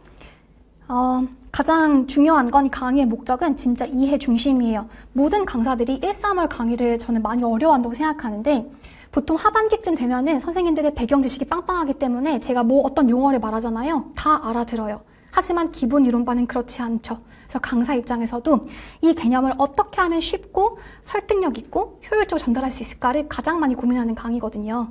그래서 이해 중심의 구조와 틀을 완성해 가면서 저와 함께 기본 이론을 완성할 것이고요. 그다음에 기본 이론반에서 쓰이는 자료들 잠깐만 소개드리면 저의 가장 큰 강점이라고 꼽아주시는 부분이 바로 교재거든요. 스페듀 교재 뒤에서 조금 더 자세히 보여드릴게요. 올해는 약간 계절감 있게 교재를 구성했고 총 4권으로 이루어져 있습니다. 그리고 합격 노트 이번에 출간할 예정이거든요. 선생님들께서 이건 아마 학습장에 들어보신 분들은 아시겠지만 안내된 노트예요. 안내된 노트는 수업 전, 중, 후 중에 어디에 쓰이게요? 수업 중에 쓰이는 거예요. 저랑 같이 수업을 하는 도중에 제가 한 차시의 수업을 생각하면서 선생님들한테 써야 될 어떤 빈칸, 그리고 필기해야 될 공간, 그리고 나의 수업 흐름을 떠올리면서 한 40분 정도의 분량으로 만들어진 학습지라고 생각하시면 되거든요.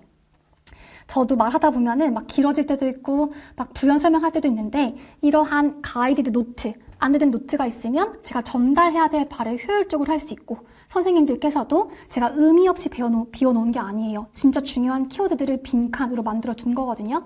이거를 채우시면서 한 번 더 생각하면서 수업을 들으실 수가 있습니다. 이게 바로 합격 노트이고요. 복습하실 때도 이용하실 거예요. 그리고 합격 노트에는 매 차시 수업이 끝날 때마다 나의 어떤 이해 여부를 점검할 수 있는 형성평가지가 있기 때문에 이걸 활용하실 수도 있을 거고요. 그다음에 압축 특강은 보통 1-3월 저희가 잠깐 위에 오시면 한 9주 동안 진짜 정신없이 달리거든요. 저는 금, 토, 일 수업을 해요. 하루에 막 강의를 10시간, 8시간 이렇게 하긴 좀 어려워서 저는 차라리 선생님들이랑 좀 강의를 끊어서 하고 복습하실 시간을 드리는 게 좋겠다라는 생각을 하거든요. 그래서 9시부터 최대 4시까지고요. 보통 오전에 3시간, 오후에 2시간 정도의 분량으로 계획을 해요. 그래서 총 5차시 정도로 생각하시면 좋을 것 같은데 그래서 금, 토, 일 수업을 하게 되니까 정신없이 9주 동안 달려오는데요. 마지막 2주 동안은 한번 그 기본 이론반의 내용들을 전체 총 정리하는 게 바로 압축 특강이에요. 실제로 그래서 초수 선생님들이야 기본 이론반 엄청 열심히 듣겠지만 보통 최종에서 탈락하신 재수 이상 선생님들 같은 경우에 기본 이론반을 이미 들었거나 또는 기본 이론반 이미 저를 한번 수강한 적이 있다라고 한다면 여기서부터 들어오시는 분들도 꽤 많습니다. 한번 제가 기본 이론에 대한 내용들을 싹 훑어주는 거거든요. 그렇게 생각하시면 될 것 같아요. 이러한 자료들을 활용합니다. 그래서 해당하는 압축 특강의 특징은 기출 기반이에요. 기출 나왔던 거는 제가 한번 다 언급해드려요. 그러면 일단은 그 압축 특강을 들으면 기본적인 베이스는 채우실 수가 있다고 생각해 주시면 될 것 같아요. 그다음에 기본 이론서 조금 자랑하고 싶은데요. 이번에도 예쁜 교재로 구성이 되어 있고 봄, 여름, 가을, 겨울이에요. 책 1, 2, 3, 4권이고 기본 이론서 개정할 때 제가 마지막까지 이제 새롭게 출간된 강론을 확인해가지고 다 넣었거든요. 그리고 실제로 2025년도에 출간된 신강론들이 이번 시험에 꽤 많이 언급되었어요. 그래서 보안대책 의사소통 체계, 이거 2025년도 7, 8월에 등장한 강론책인데 기출 나왔고요. 그다음에 청각장애도 마찬가지로 2025년도에 나왔고, 정서행동장애 이번에 중등기출 문제에서 실제 상황 둔감법의 그 빈칸 문제 있잖아요. 최소에서 최대로 위계적으로 올라간다. 이런 키워드 쓰는 문제 있죠. 여기에 있는 강론책에만 있는 워딩이 나왔더라고요. 그 다음에 통합교육의 이해와 실제 같은 경우에도 중등기출 문제에서 개념적 기술, 그다음에 발달적 기술, 학업적 기술 이렇게 쓸 수 있는 그런 기출 포인트가 등장했었기 때문에 해당하는 부분 제가 이미 다 기본 이론서에 다 넣어드렸어요. 정리 다 하고 있거든요. 그래서 선생님들께서 나중에 추가적으로 막 정리해야 될 자료가 최대한 없게끔 기본 이론서는 기출에 언급되었던 모든 강론 플러스 알파로 우리가 공부할 때 조금 더 참고해야 할 신강론 다 넣어드리고 있으니까요. 사실 그래서 기본 이론서를 제 강의를 안 들어도 쓰시는 분들이 꽤 많으시더라고요.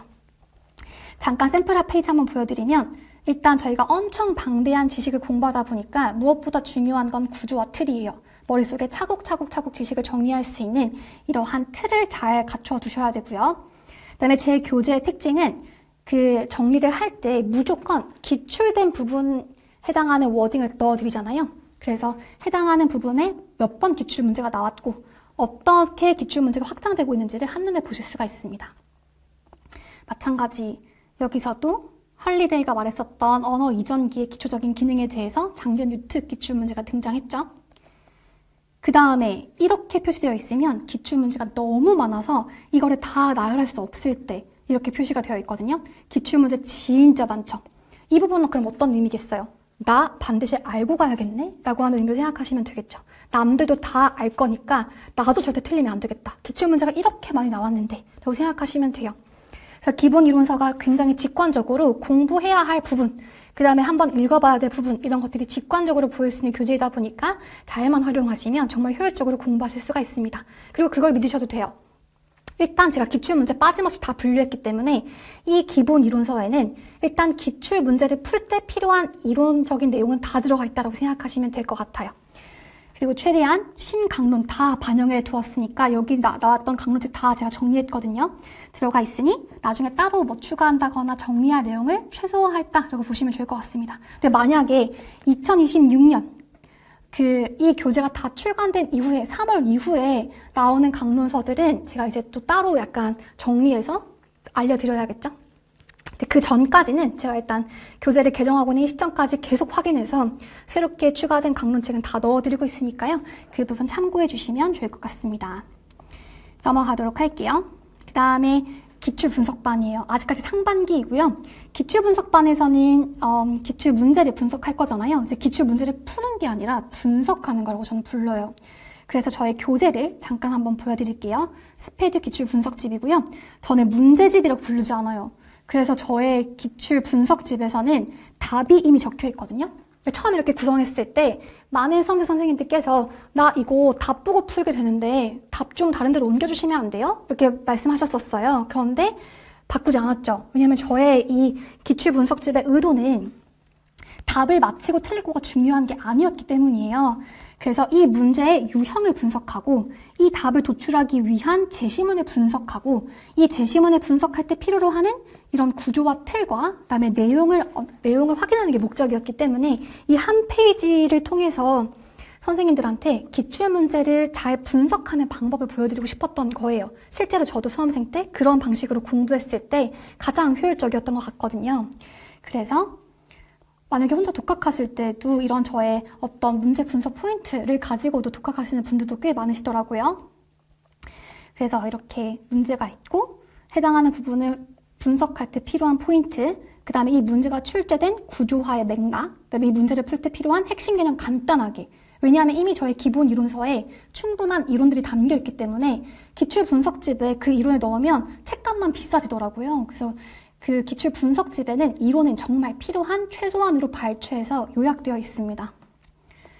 그렇게 봐주시면 될 것 같고요. 이렇게 분석되어 있는 포인트가 되게 중요한 부분이거든요. 저랑 수업하면서 조금 더 확장되는 부분도 있긴 하겠지만 이렇게 기출 분석집이 구성되어 있다고 생각해 주시면 좋을 것 같습니다. 교재를 진짜 열심히 만들기 때문에 교재를 잘 활용해 주시면 좋을 것 같아요. 그래서 총 11주 정도의 시간인데요. 4, 6월까지는 그래도 금, 토, 일 수업이에요. 상반기까지는 그 인풋해야 될 양들이 많기 때문에 주 3일 강의입니다. 그리고 뭐 토, 일 몰아서 너무 이렇게 오랜 시간 공부하기보다는 누적된 학습이 중요하기 때문에 금, 토, 일 나눠서 저랑 조금씩 이렇게 누적적으로 학습해 나갈 거예요. 그럼 훨씬 더 약간 학습 효율이 좋더라고요. 그 다음 필요한 내용이라고 한다면 이렇게 조금 확장된 개념을 넣어드리고 있어요. 신강론이 추가되었다. 또는 반드시 이거가 기본으로서 없는 내용이다 라고 하면 추가해서 보여드리고 있고요. 다음에 7, 8월 영역별 문제풀이 반이에요. 11주 정도이고요. 이제 이렇게 중반기부터는 토, 일, 주말에 강의가 이루어지게 됩니다. 이제 금요일 없어요. 그리고 해당하는 7, 8월 강의에서의 가장 중요한 포인트는 기출문제 이제 익숙해졌거든요, 저희가. 그러니까 기출문제를 보면 이미 답이 떠오르는 거예요. 이제는 그러니까 기출 변형된 약간 낯선 맥락에서 답안을 정확하게 쓸 수 있는지를 연습해 볼 거예요. 그리고 조금씩 이제 암기를 해가면서 내가 이걸 인출할 수 있는지를 연습해 보는 과정이 7, 8월이다라고 생각해 주시면 좋을 것 같습니다. 7, 8월 때 이제 활용했었던 문제 유형은 이렇게 하고요. 영역별에다가 순서대로 내거든요. 그렇기 때문에 선생님들께서는 빠짐없이 약간 형성평가처럼 생각해 주셔도 괜찮을 것 같아요. 그래서 의사소통이면 의사소통 챕터 1부터 챕터 11까지 하나씩 다 문제를 만들어요. 그래서 형성평가의 방식으로 생각해 주시면 좋을 것 같습니다. 그런데 약간 기출문제랑 똑같지 않고 비슷하지만 약간 다른 맥락 속에서 낯선 문제로 적용해 본다라고 생각해 주시면 좋을 것 같고요. 답안지 제공해 드려서 반드시 내 답안에 포함되어야 될 키워드 확인해 보실 수가 있겠습니다. 해설지도 제공해 드려요.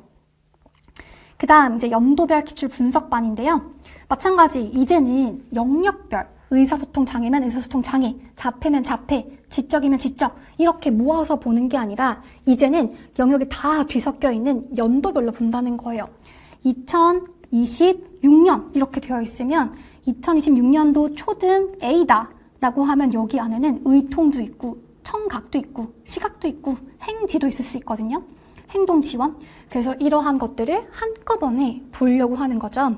이거의 목적은 뭘까요, 쌤? 영역별로 봤을 때는 해당하는 영역에 필요로 하는 개념들을 잘 볼 수 있어요. 반면에 연도별로 보게 되면은 빠른 인출을 연습할 수가 있습니다. 의사소통 장애에서 뭐, 자폐에서 뭐, 통합해서 뭐 이런 식으로 해서 내가 찾고자 하는 정보들을 구조와 틀을 활용해서 파바바바박 찾을 수 있는지를 보려고 하는 거거든요. 이러한 훈련이 왜 필요할까요?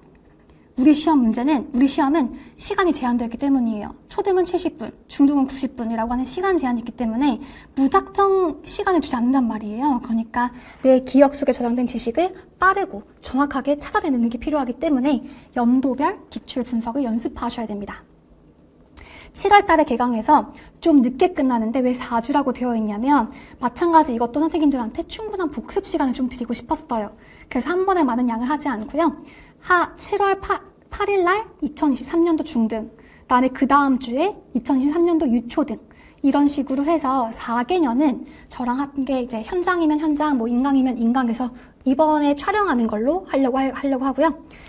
직강도 진행할 거니까 수요일날 오실 수 있는 분들은 직강으로 들으시면 될 것 같아요. 오전에는 실제 이 기출문제를 풀고 답안을 작성하실 거고요. 오후에는 저랑 같이 분석할 거예요. 그리고 나서 9월 9일날 끝나잖아요. 선생님들께서는 이게 좀 너무 텀이 길다라고 하면 제가 나머지 개념에 대해서는 인강으로 제공해 드릴 거거든요. 이미 촬영분이 있기 때문에 2022년도부터 13년까지는 인강으로 넣어 드릴 거라서 선생님들이 활용하시면 됩니다. 자유롭게. 그래서 이거 다 듣고 나서 인강을 나머지 거 들으셔도 괜찮을 것 같고 그 사이사이에 계획하셔가지고 뭐 한두 개년씩 더 추가해서 들으시면 9월 달에 끝내실 수 있겠죠? 그렇게 활용하시면 좋을 것 같고요. 연도별 기출분석 자료는 다음과 같습니다. 우선 해당하는 연도에 출제된 기출 포인트, 개념들을 정리해 드려요. 그래서 이건 나중에 인출 리스트로 활용하시면 될 것 같거든요. 중등 A에서 2025학년도 중등 A에서 보조공학 연속성이 나왔구나. 그럼 여기에 해당하는 거 한번 인출해 보고 이런 식으로 스터디 하실 때도 한번 활용해 보실 수가 있겠죠.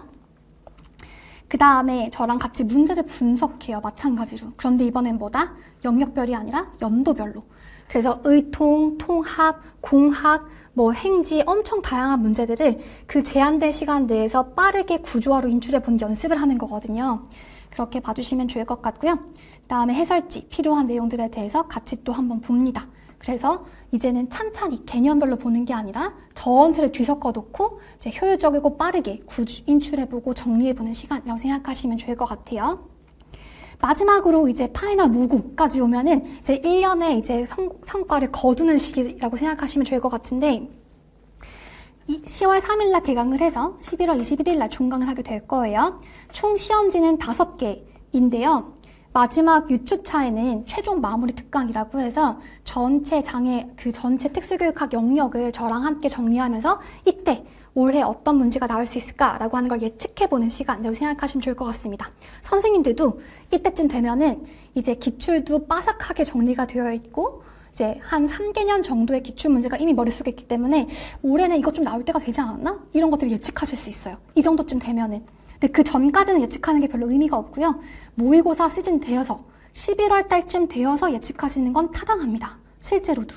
그래서 저희 같이 한번 해볼 거고 그다음에 유초 시험이 끝나고 나서 중등은 2주 뒤에 시험이 있잖아요. 그래서 중등 선생님들만 이때 그 해 연도의 유초 기출 문제를 같이 분석해 볼 거예요. 왜냐하면 기출 문제는 같이 돌기 때문에 유초에 나왔던 개념이 중등에 또 나오기도 하거든요. 그래서 같이 볼 거예요.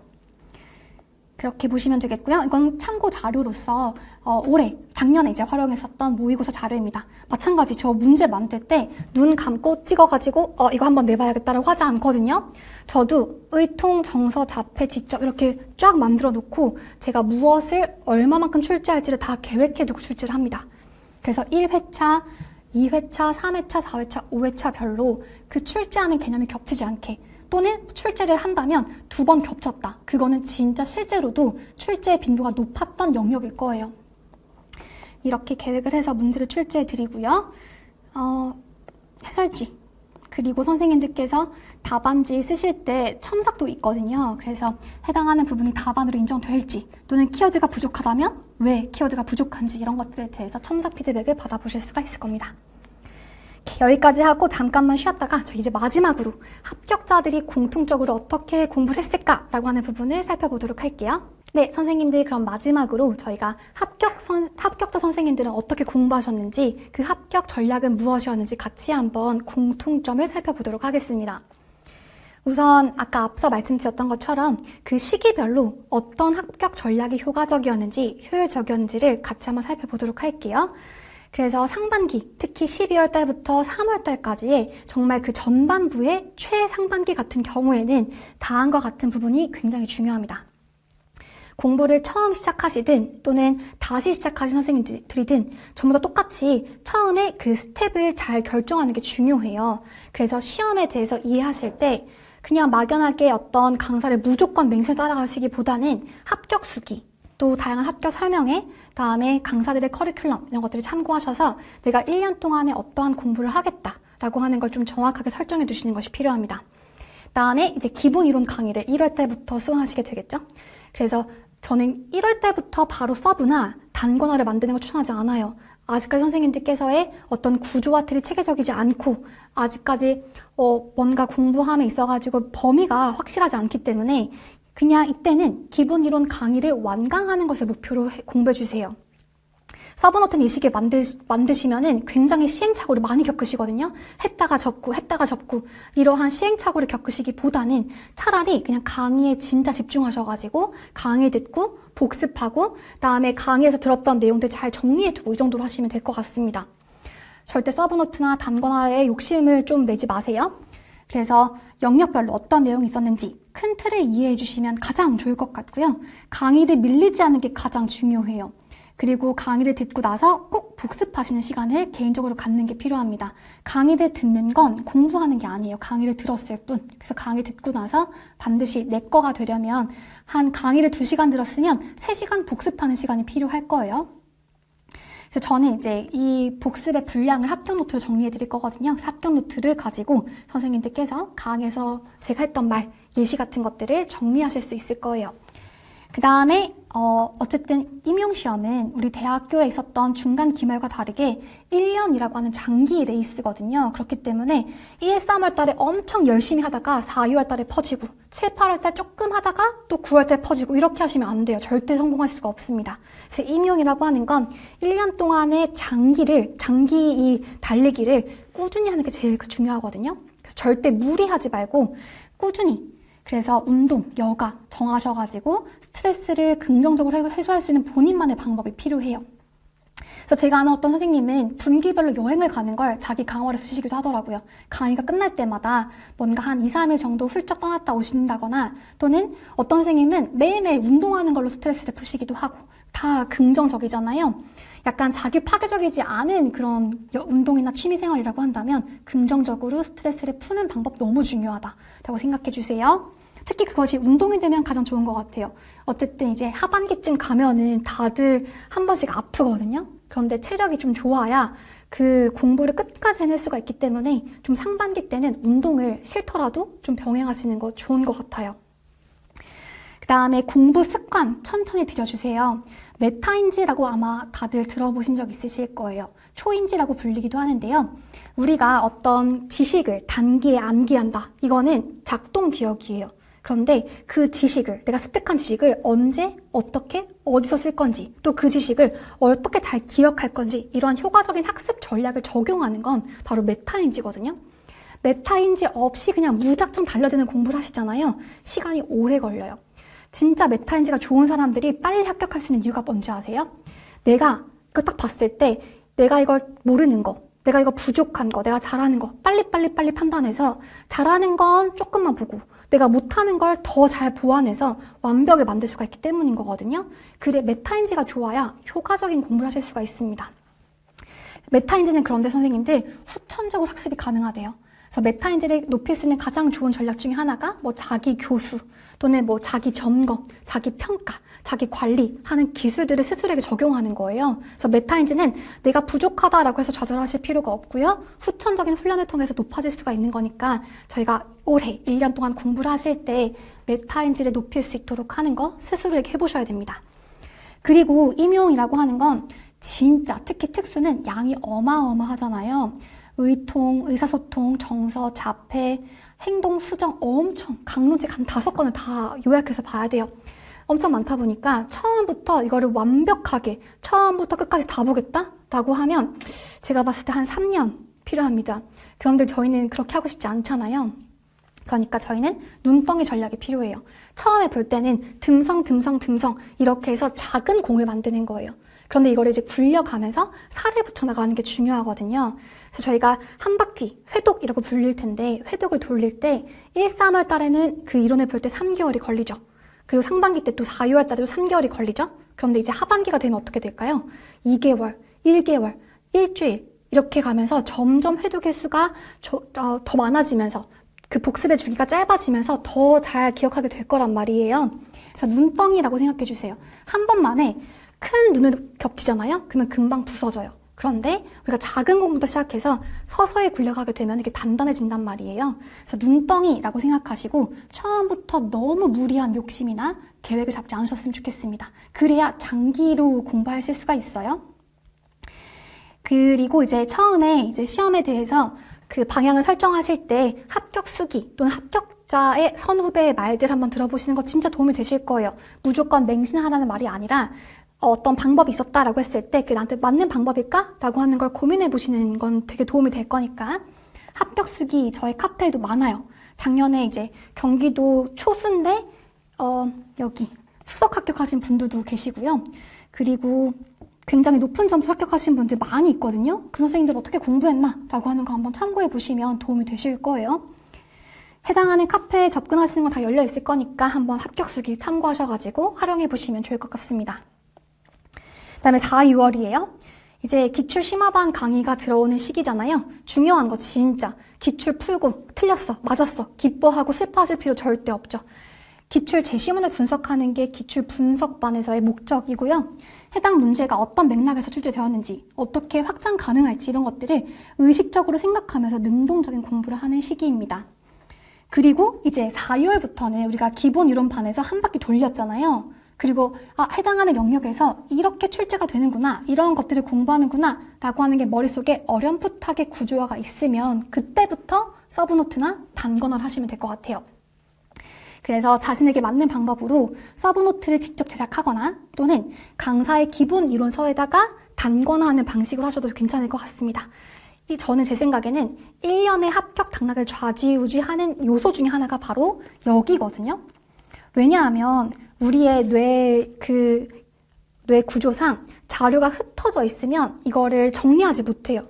무조건 하나로 합쳐진 자료, 시각적으로 정리된 자료가 있을 때 우리 뇌가 학습을 한단 말이에요. 그래서 자료가 절대 흩어지면 안 되고 내가 1년 동안 공부하는 모든 손때 묻은 자료가 하나로 합쳐져야 됩니다. 그게 바로 선생님의 서브노트 또는 단권화가 될 거예요. 여기에 모든 선생님의 1년의 공부의 기록이 다 담겨 있는 거죠. 여기도 마찬가지 선생님이 공부를 하실 때 내가 정확하게 시험까지 가지고 갈 개념들을 서브노트화해서 만드시는 거예요. 내가 암기할 거, 내가 볼 거, 내가 기출문제에서 활용할 거 이런 것들 다 정리하시는 게 바로 서브노트라고 생각하시면 되겠습니다. 이게 가장 중요해요. 이제 보통 4, 2월부터는 서서히 시작하셔야 돼요. 보통 서브노트나 단권화를 한 번만에 완성하실 수는 없거든요. 그것도 마찬가지로 회독하면서 점점점 완성도를 뛰게 될 텐데 일단 시작을 하고 7, 8월 달에 또 보완을 하고 9, 10월 달 모의고사 치면서도 보완해 나가다가 한 시험 한 달 반 정도부터 본격적으로 암기하시기 시작하실 거예요. 내가 만든 진짜 이 손때 묻은 책 한 권, 자료 하나를 가지고 시험까지 계속 회독하시는 겁니다. 그 자료가 하나 있는 사람과 자료 없이 여기도 직접 됐다가 이것도 한번 봤다가 뭐 강사 자료 한번 봤다가 이렇게 하시면 정리가 잘 안 되실 거예요. 무조건 하나로 합쳐진 선생님만의 서브노트나 단권화가 한 가지 있으셔야 돼요. 그다음에 기본 이론서 정독하는 거 필요해요. 특히 그 상반기가 그나마 가장 여유 있는 시간이긴 하거든요. 그래서 기본 이론서 진짜 고심해서 만드는 자료예요. 왜냐하면 우리가 해당하는 장애 영역을 공부할 때 강론책이 얼마나 많겠어요. 그런데 임용에 출제되는 강론책이 몇 가지가 좀 정해지게 될 것이고 그 강론책에 대해서 강사들은 구조화를 다 계획해가지고 필요한 거 넣고 빼고 다 고민해서 만드는 거거든요. 그래서 처음부터 끝까지 다 읽어야 돼. 처음부터 끝까지 모르는 거 다 표시해야 돼. 이게 아니라 기본 이론서도 효율적으로 활용하시는 게 필요합니다. 그래서 일단 제일 먼저 저는 회독한다라고 하면은 일단 기본 이론서에서 기출 나왔던 거 먼저 표시하겠어요. 일단 그게 가장 우선순위니까. 그 다음에 또 회독할 때는 기출 앞뒤의 맥락을 한 번 더 확인하겠어요. 그 다음에 또 회독할 때는 이제 문풀식일 거잖아요. 문제풀이반에서 강사가 냈는데 내가 틀렸거나 또는 강사가 좀 기출 문제가 아닌 탈기출 냈는데 그게 좀 나올만한 타당한 문제라거나 라고 한다면 좀 추가해서 보겠죠. 그게 쌓이고 쌓이면 단권화가 되는 거예요. 그래서 이러한 방식으로 정독해 주시는 시기라고 생각하시면 좋을 것 같고 저는 그 눈으로 보거나 손으로 쓰는 것도 물론 좋은 방법이긴 한데 구두 인출 이거 진짜 꼭 해보셨으면 좋겠거든요.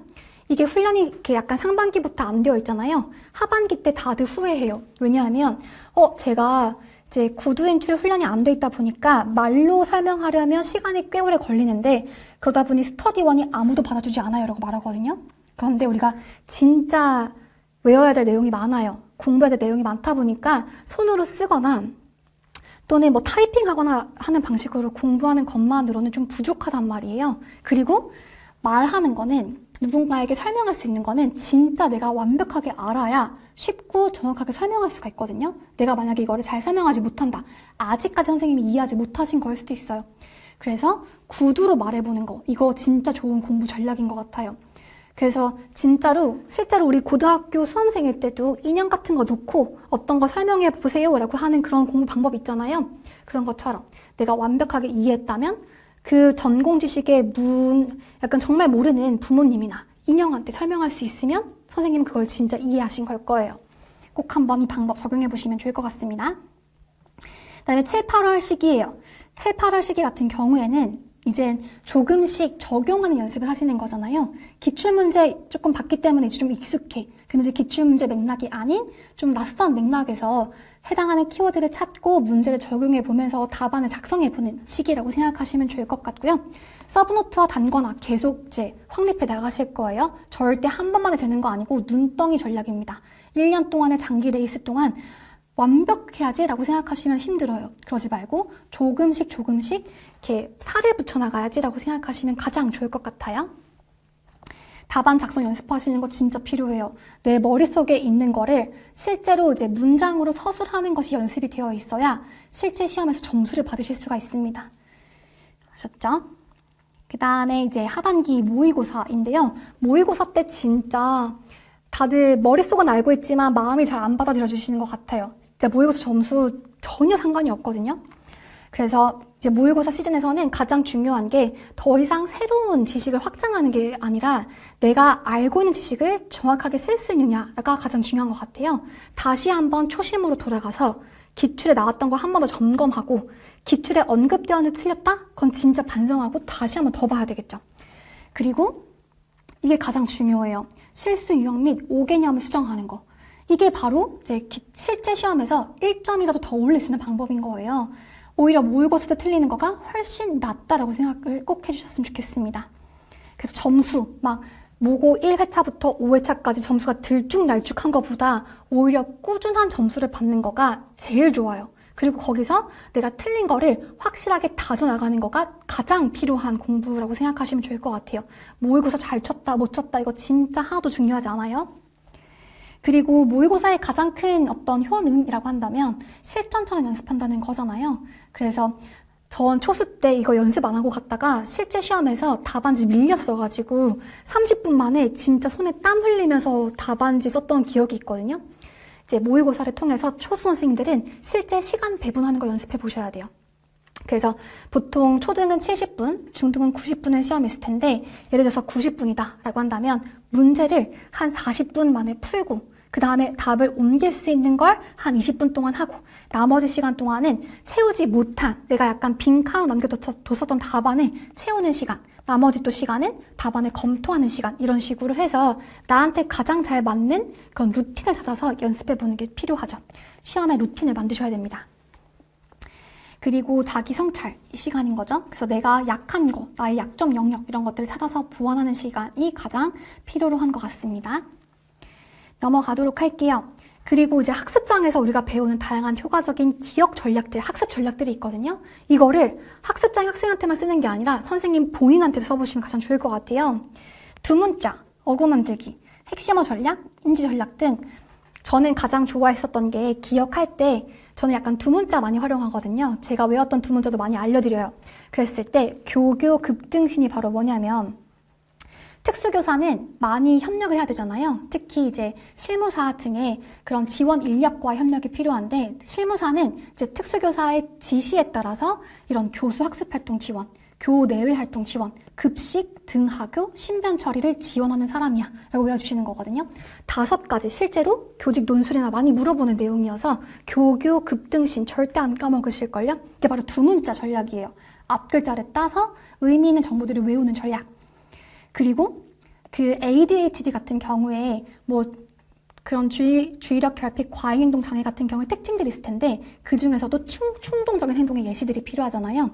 얘가 대답을 성급하게 하는 거예요. 그리고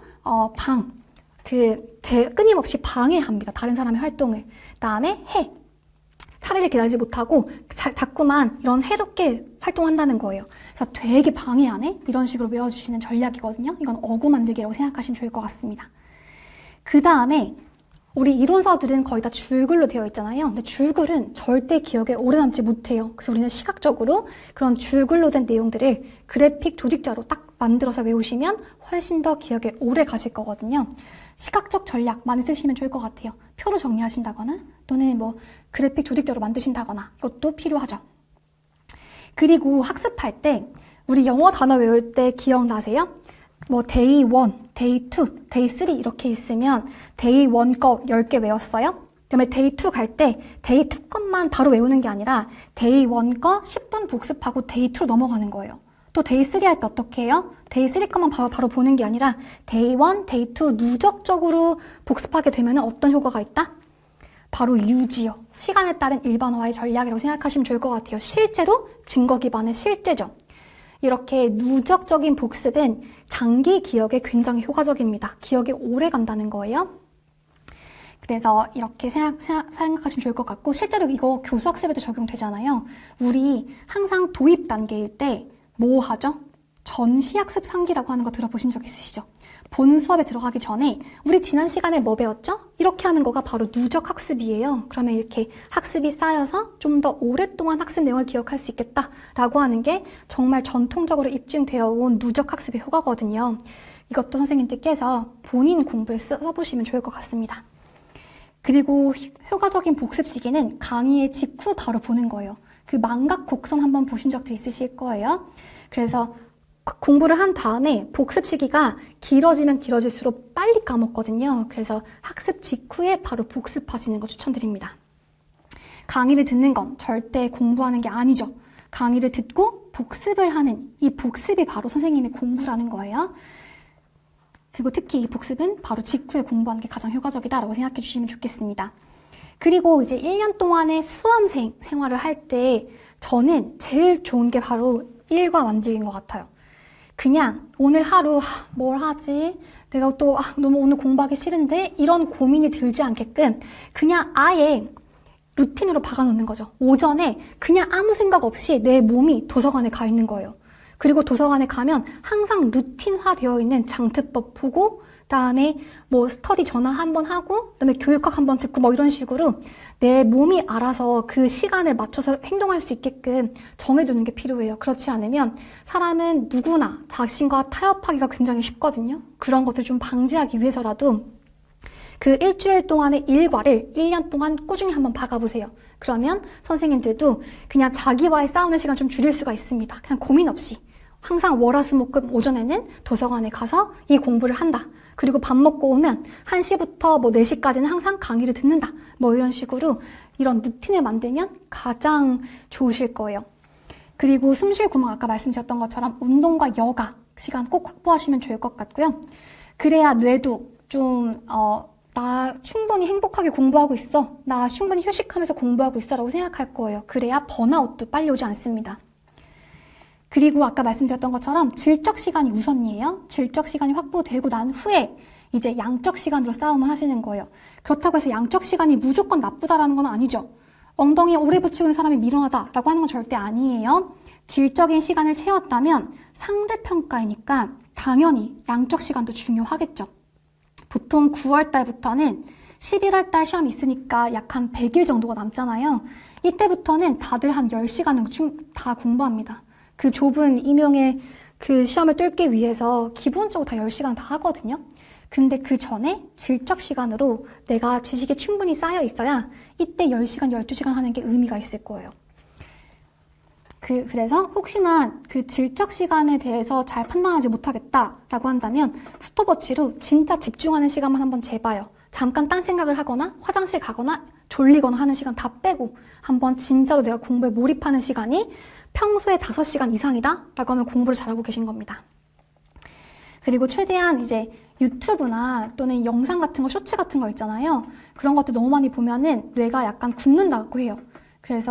그리고 또 술 같은 것도 기억력을 좀 쇠퇴하게 만들잖아요. 그래서 1년 동안은 그런 공부에 방해되는 요소는 조금 억제해 보는 것도 자기 조절 능력을 기를 수 있는 방법인 것 같거든요. 딱 1년 동안만 내가 공부에 집중할 수 있게끔 나의 어떻게 보면 교사가 되고 나면 65년 정년까지 평생 직장이 되는 거잖아요.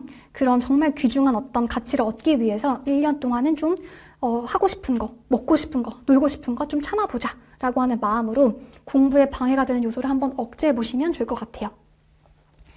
이렇게 그래서 선생님들께서도 공부하실 때 뭔가 흔들리거나 힘든 일이 있다라고 하면은 내가 왜 교사를 선택하게 되었지? 내가 왜 교사가 되고 싶었을까? 나의 어떤 교생 때 경험이나 또는 정말 멋졌던 선생님 이런 것도 생각해 보시면서 동기를 좀 잘 다져주셨으면 좋겠고요.